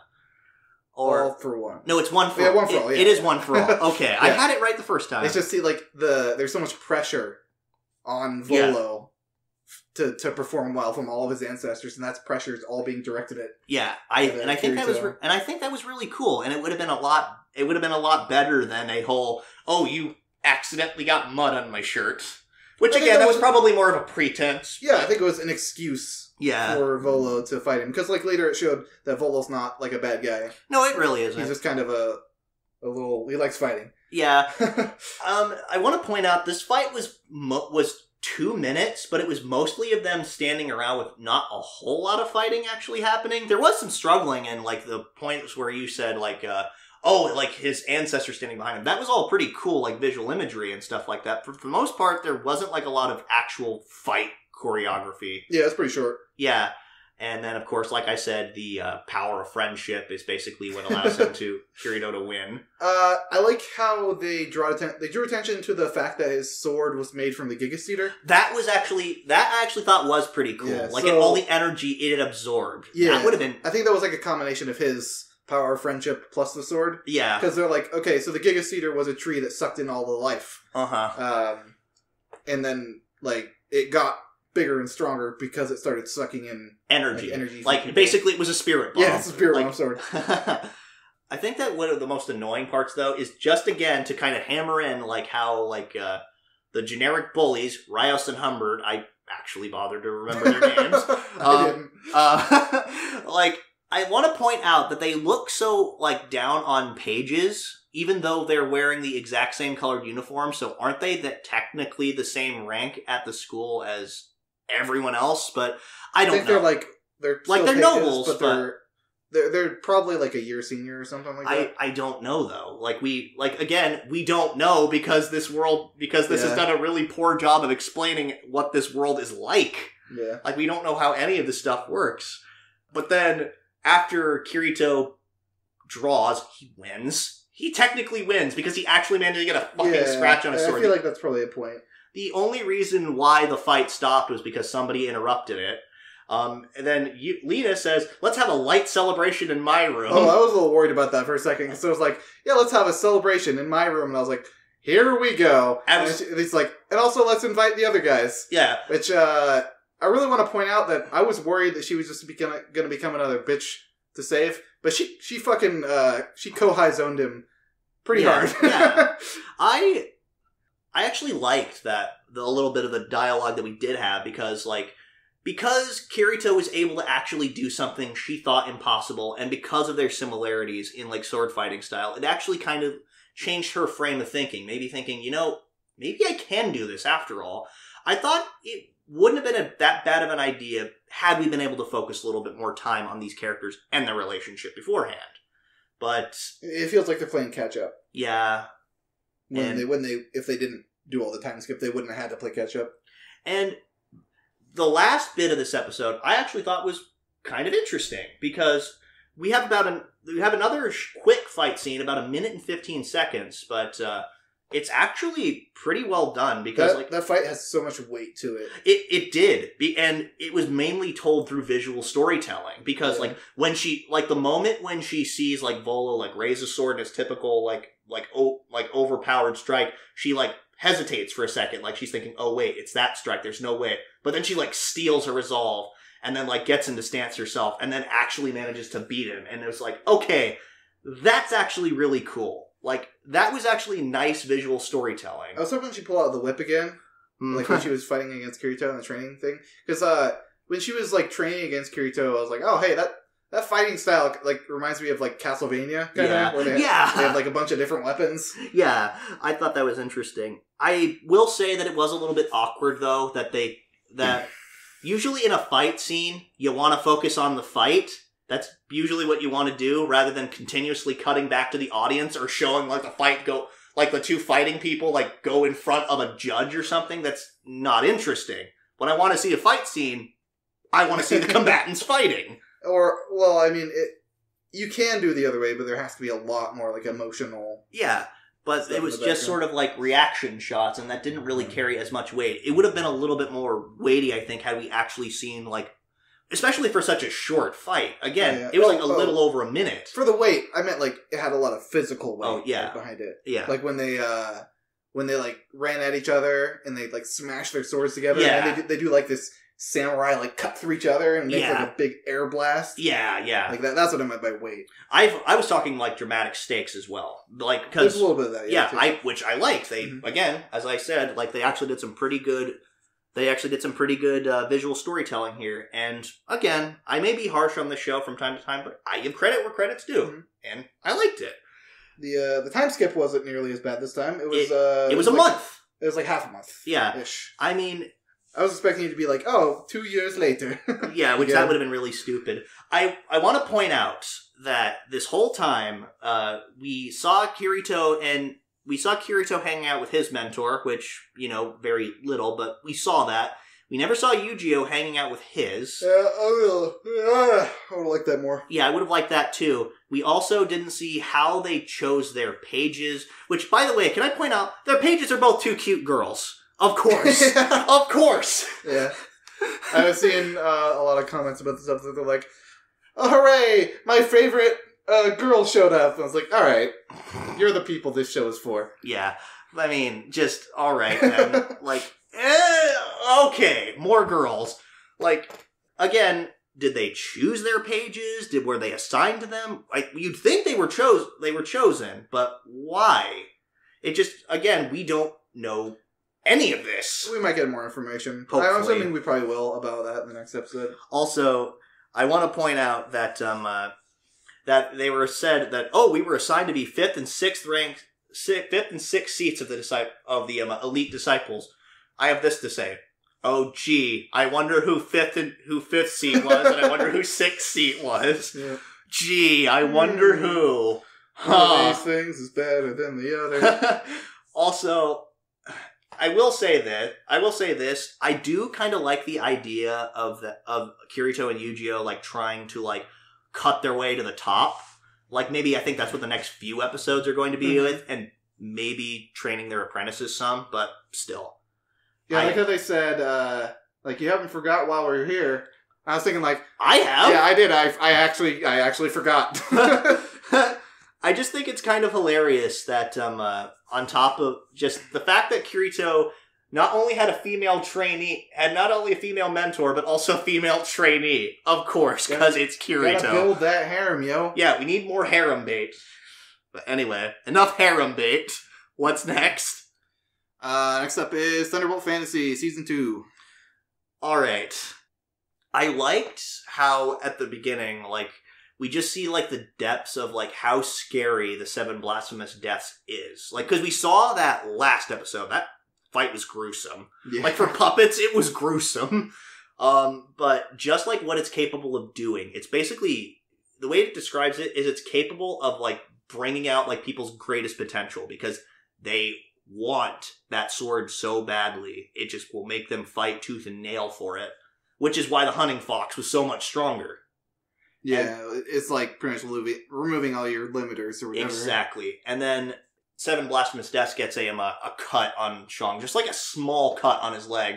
And then it says, that small blow just took 3 days of life away. It kind of reminds me of the machine from The Princess Bride. You know what I'm talking about? I don't remember. Okay. Princess Bride. I've seen it. Yeah, Princess Bride spoilers. If you know, a movie that's from the 80s. But all right. So there's a machine that is made by the Six-Fingered Man, Count Ruger, I believe his name was, who, it's a torture device, but rather it sucks life out of people. And, yeah. And like the first setting literally just sucks a year of life out of someone. It's apparently excruciatingly painful. So yeah, it just reminded me of that. So as soon as the sword sucked life out of him, I feel like she was immediately, I guess I'll call the sword, was like, I would rather have Shang as a host. Yeah, he's probably. Thinking, because she says something along the lines of, oh man, you should take me from this girl. Imagine how much stronger you'll be. Yeah, and then of course, but then when it realizes he's not going to just do that, she decides to, I think, retool her plan because, in her own words, this man regrets the spilt blood of others more than he does his own. So let's make him suffer as much as possible. I think it's a long con. I think she's playing into Jie Yunlo. She's playing into her, whatever she wants to hear. To keep Shang alive for now. Yeah, exactly. So she can eventually seduce him, and because I think the sword's end game is to get in the hands of Shang Wuhan. Yeah, somebody who she deems to be ridiculously powerful. Yeah. I also love how Shang convinced the redhead. His name always escapes me. Lang, thank you. How he convinced Lang to just let the enigmatic Gale Li, I think. Who? It's Lin Jui. Lin. Yeah. Okay, Lang and Lin. Is it? That's confusing. So how he basically just convinces him to let him go, because if you did that, you'd make an enemy out of the enigmatic Gale, and you don't want to do that. Yeah, that would just make things worse. Yeah, exactly. Even though you already tried to kill him. Yeah, I mean, but that's just a trifle. You don't want to get in the way of the enigmatic Gale's prey. If you fuck with him there, then he gets pissed off. Yeah. And apparently, the hunting fox has magical glasses of true sight. Oh my god. So, you know how he was saying, like, oh yeah, I pretended to be unconscious. Yeah. So I could listen to the whole conversation. He also pretended to be unconscious so he could get carried the whole way home. Like, if he was already awake, he could have been awake, halfway there. But no, he's just like, I'll just sleep it. I'll just lay here. He can carry me the rest of the way back. I actually think that's pretty funny. I didn't even consider that. That's actually really funny. I also think it was also really funny when the enigmatic Gale basically instant transmissions away, just like whoop, whoop, whoop, They've done it a couple times in this show, and they never really explained it. Who cares? It was hilarious. And then I love how I love the rivalry between the hunting fox and the enigmatic Gale, because now the enigmatic Gale has been exposed. Yeah. So the dynamic between them has shifted slightly, because they're two schemers still, and they're both trying to, out-scheme the other person. But the question is, one person knows the truth and has dirt on him that could very easily ruin him. But how is the enigmatic Gale basically going to try and play that to his advantage? Because I'm sure he knows what he's going to do. Yeah, he's always... I wouldn't be surprised if he actually knew that he was awake and hearing everything he just said. Yeah, because the enigmatic Gale doesn't often miscalculate. Yeah. He did before, but again, those instances seem to be very few and far between. I got caught off guard by the dream sequence. Right? Usually, like, if in an anime when somebody's dreaming, it's kind of obvious and you can usually tell. Maybe it's because they're puppets. It's harder. There's like not a filter or anything. Yeah, but I thought it was actually happening. I thought she got the sword, went back, and she's like, "I don't need you anymore." Blah blah blah blah. Yeah, I also just point out to anybody who's watched Evangelion that those stones look like Sele. Like they're basically like these floating black obelisks that that basically talk. Like they're computers they're computer things basically in Evangelion, but here they're just like ancient like speaky stones or whatever you want to call them. So I think the dream probably was like the sword made her have that dream probably. Yeah, I mean because then the next thing she says is dreams are a hidden reflection of one's desires. Upon waking, one should consider how best to make them reality. All I had to say with that was, God, this thing is so damn devious. Yeah, so damn evil, and its name is too long, and I hate it. Yeah, and then also, the line that gave me chills, like, this thing is just unnerving. Like, I think it's supposed to be. I think it's part of its voice that sounds like kind of sickly sweet, and then also just what it says. But what it said next was, now it's a bit late, but I suppose it's time for breakfast. Just like, oh, God. Time to go a-murdering again. Yeah, just here I go killing again. And then even Ji Yunglo basically seems to be hesitant at the sword's power. Just kind of the way she said yes after the sword said, hey, to kill like 100 people before the day was over. She was like hesitated. She even says like later, like, maybe, like, is this the best end game? Like, okay, sure, I feed the sword, and then the sword's stronger, and then what happens to me?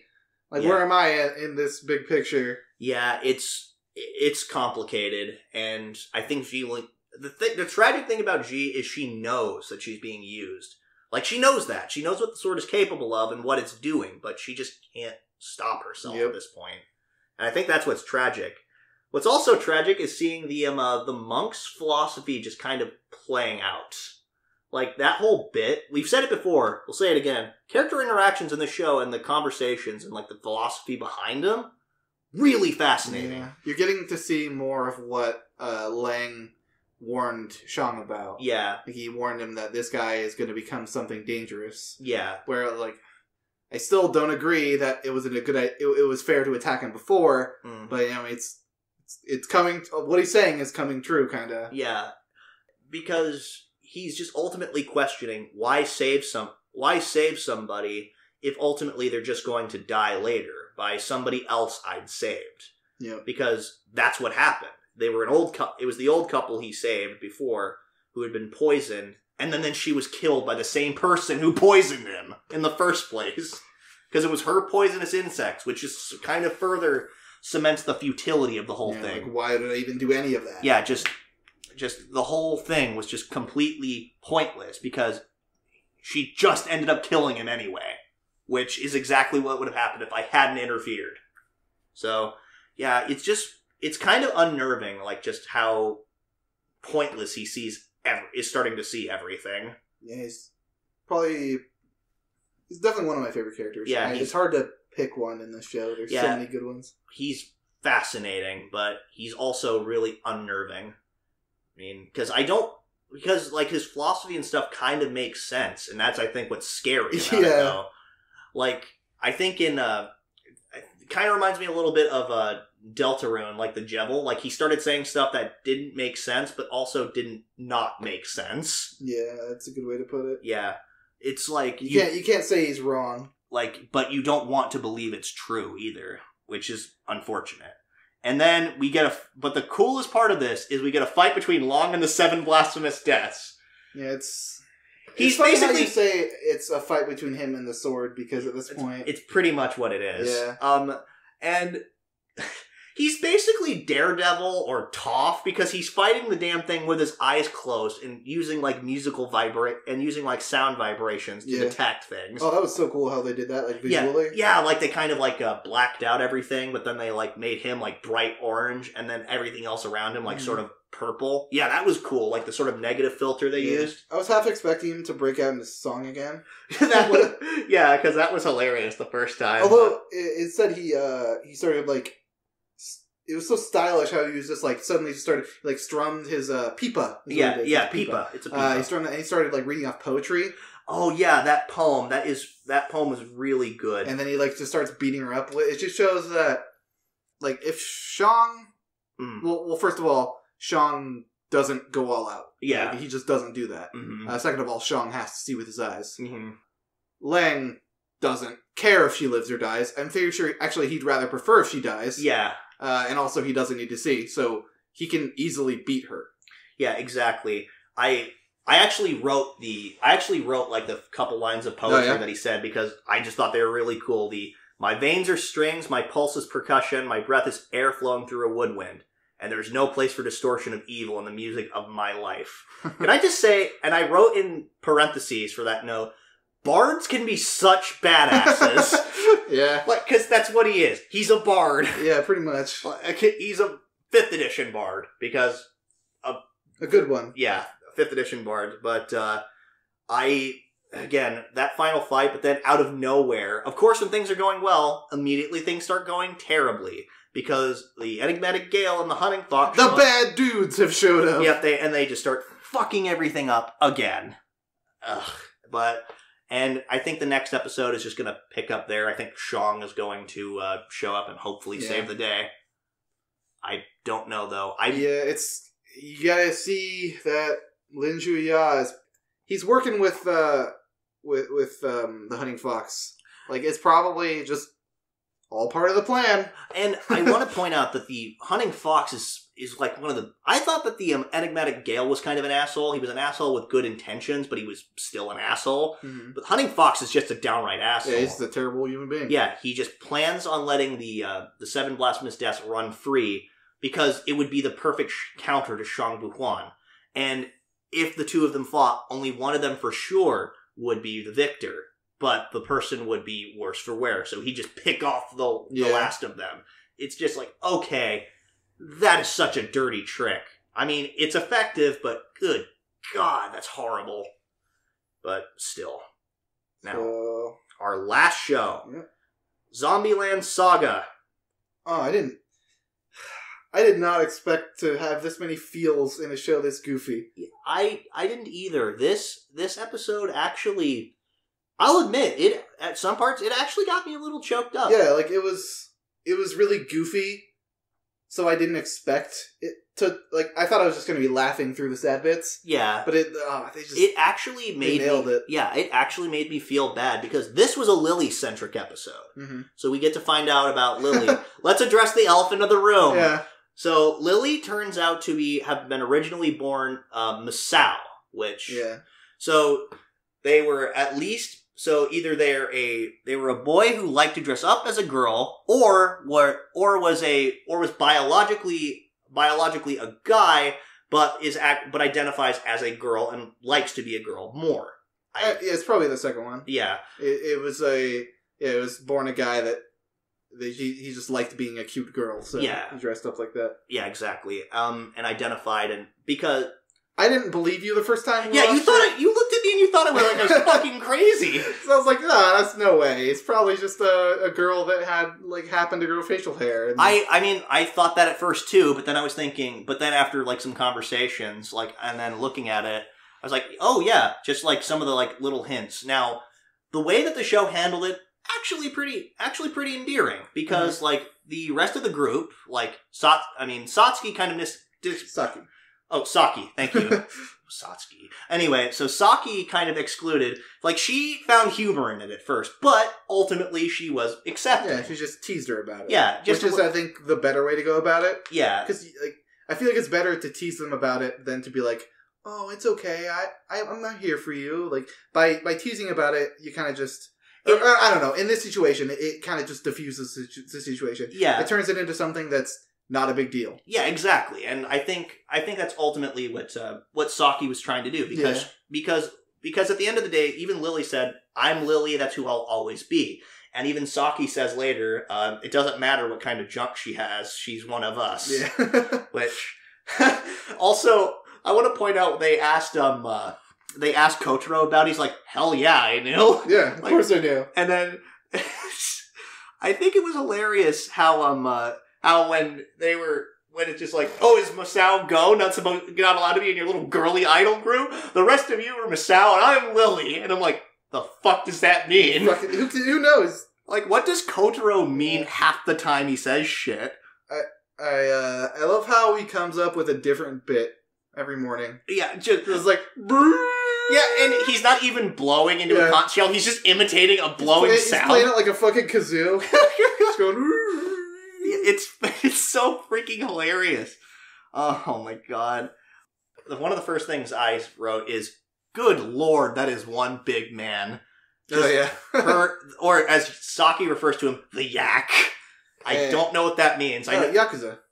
Oh, it is? Okay. Yeah, that's what it's supposed to. Oh, okay. Because that's when he's like, maybe shady deal. Okay, that makes a lot more sense. Yeah. I thought it was like some derogatory term, but no, it's like a shorthand term for Yakuza. When people don't actually want to say Yakuza. Oh, okay. It happens a lot in anime because they don't want to actually like say it. Yeah, okay, that makes sense. I just thought it was funny. Just again, this man is huge, and his head is so tiny. It does not look like that head belongs on that body, like at all. It looks like a little ball. As soon as they showed him, I was like, he has a heart of gold. Like, he's that character. Yeah. I mean, because it even shows like he's like sitting on a park bench, and there's like a little girl just playing ball. She kind of smiles and waves at him, and then the mom just says, "Get over." It's like, what are you doing? Yeah. But Lily, of course, I mean, this episode addressed something. They're legendary people. They're going to get recognized eventually. How did we not see this coming? Lily gets recognized by her dad. Of course. Which, actually, again, like her finally describing, it's like, yeah, this was my dad. That was actually a bit of a sad scene. But her death was stupid. Yeah, her death... It fit. It fit in the show, but it was just dumb. She was like, oh, I got a hair on my chin. Oh god! It definitely explains why her heart is like literally out of her chest. Yeah, because they kind of explained it a little more. Yeah, by saying that it was compounded by all this like stress of her dad ignoring her for her TV self. Yeah, I want to point out. So they say that Lily's name originally was Masao, but I thought, and I was confused by that because I thought Masao was a feminine name, because I remember hearing that name in an RPG Horror Maker game. Misao. Yeah, I mean, I thought that, and I was like, and then I looked at it, it's like, oh, it's Misao. Okay, yeah. Which I guess actually is feminine. I don't know. No. I don't know Japanese for I don't know all the naming conventions. I don't either. But point being, I had to look that up. I was like, oh, okay, that makes sense now. But I like Lily's reason she gives, because her dad really liked TV and liked being able to like share that with his daughter, and I thought that was not. And so she decided to make him happy from inside the TV. So that's why she became an actress. I was like, oh, that's sweet, adorable little childhood wonder. Exactly, just oh, that's sweet. And the fact that Lily didn't want to grow up makes the Neverland part of this title make a lot more sense, because I'm not wanting to grow up. That's all like Neverland. Was that the name of the episode? No, yeah, Neverland Saga. Oh, okay. That makes a lot of sense. Yeah.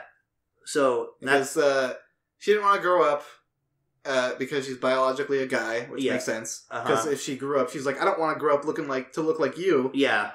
And she probably would have grown up, and once you become old enough, you're not going to be able to look like a cute little girl. Exactly. I like how the flashback scenes before she died, or just getting progressive, like, it was really sad because we got to see, like, how she was just getting progressively more tired, but her dad just kind of was neglecting her and stuff like that. Yeah. And I thought it was actually kind of cute when he shows up again later and wants to buy a t-shirt and wants an extra small one, but then she almost lets it slip. It's like, don't you typically get a 5XL? I'm like, oh, wait a second. Yeah. Good little attention to detail. Yeah. But the last like bit of this episode was just them preparing, because nobody in the group just wants to leave this as is. They want to allow Lily to give her dad a proper goodbye, which everybody gets involved in this. Yeah. And I mean everybody. Even Kotaro. Yeah, they have a scene where Kotaro is just on a piano. Yeah. Writing the song out for her. I noticed that too, and I thought that was actually just super sweet, because it's like, well, if we're going to do this, we're going to have to ask him first. And he agrees with it. Yeah, because I'm pretty sure, like, he probably writes all their music. Yeah. But, more normally he's like, well, he's writing their music so they can do shows and so they can, make money. Mm-hmm. This was something that was a one-time thing that they were doing specifically for Lily. Yeah. And there was no monetary compensation behind this performance. Yeah. It was just really nice because, again, everybody just wanted to make Lily happy. Mm-hmm. Like, just give her, and just allow her to give her dad a proper goodbye that he didn't get. Yeah, like everybody, they just gave her the spotlight. Yeah, they gave her the spotlight. Everybody was a backup, pretty much. Yeah, and I want to say that the song itself, though, actually made me kind of laugh. Oh, well, yeah, so... Because they had to sing, like, super fast. Near the, like, once they got past the beginning, it was kind of a normal song, but in the beginning, they were like, and I love my dad, and I loved him so much, even though he's gone now forever. Yeah, pretty much. I can only imagine that what the voice actress, like, had to do in order, like, how syncing that up must have been. Like, it must have been a bitch to try and sync up it for everybody. Just, oh my god, what the hell's happening here? These are the fastest lip flaps I've ever had to sync! I'm actually looking forward to seeing how they try and dub that later, because that's going to be hilarious. Is this show dubbed yet? Like, yeah. A little bit of it? Yeah. I kind of want to go back and watch that a little bit. Yeah, it's on Funimation. I was getting a little moisture on the eyeball area. In this scene. And then like her line to, like, when she's looking directly at her dad. I mean, she's trying to play it off like she's looking at the audience, but it's obvious who she's talking to. Line is, "I'm super duper glad you came to see me. I promise I will never ever forget you." That, I was like, oh god. I'm a grown man, and that's really just sad, because then you just see like him, like all the memories of his of him just being with Lily.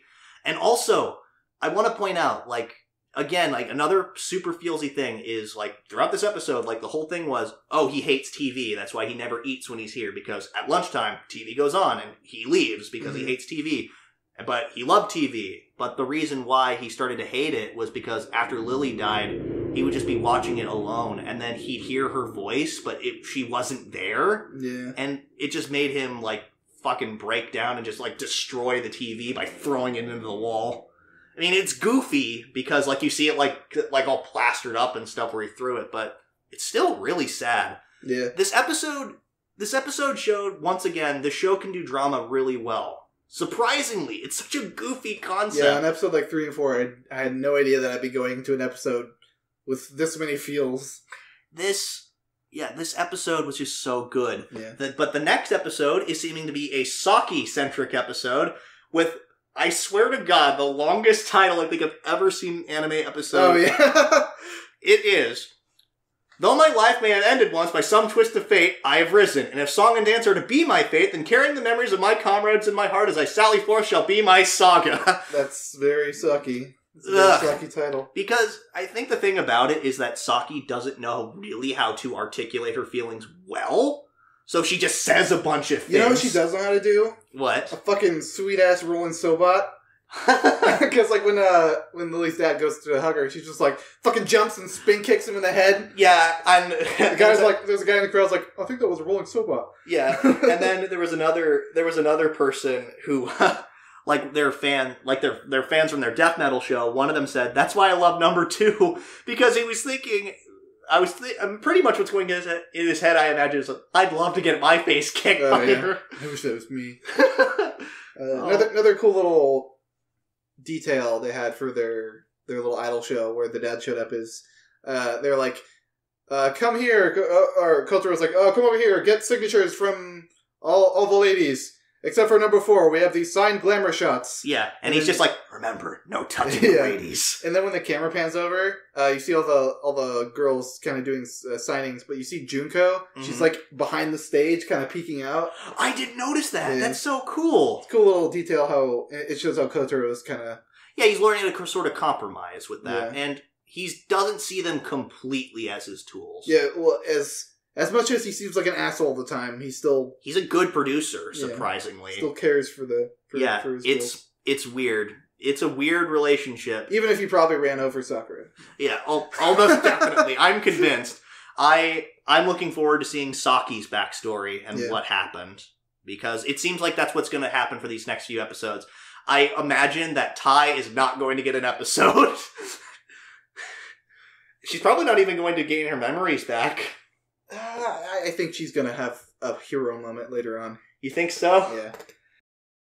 That's it for this week's episode of Timesink Anime Podcast. Thank you all for joining us. Yeah, it was a really fun week. Yeah, pretty solid week. Hard to believe we're 2/3 of the way through fall 2018 now. So just 4 more weeks, 5 more weeks for some shows. Yeah, we're gonna start looking at next season pretty soon. Yeah, very soon. We'll and we'll probably set a preview. We'll probably get a preview video recorded after we figure out what shows are coming out and what ones we're going to watch. Other news, something we forgot to mention.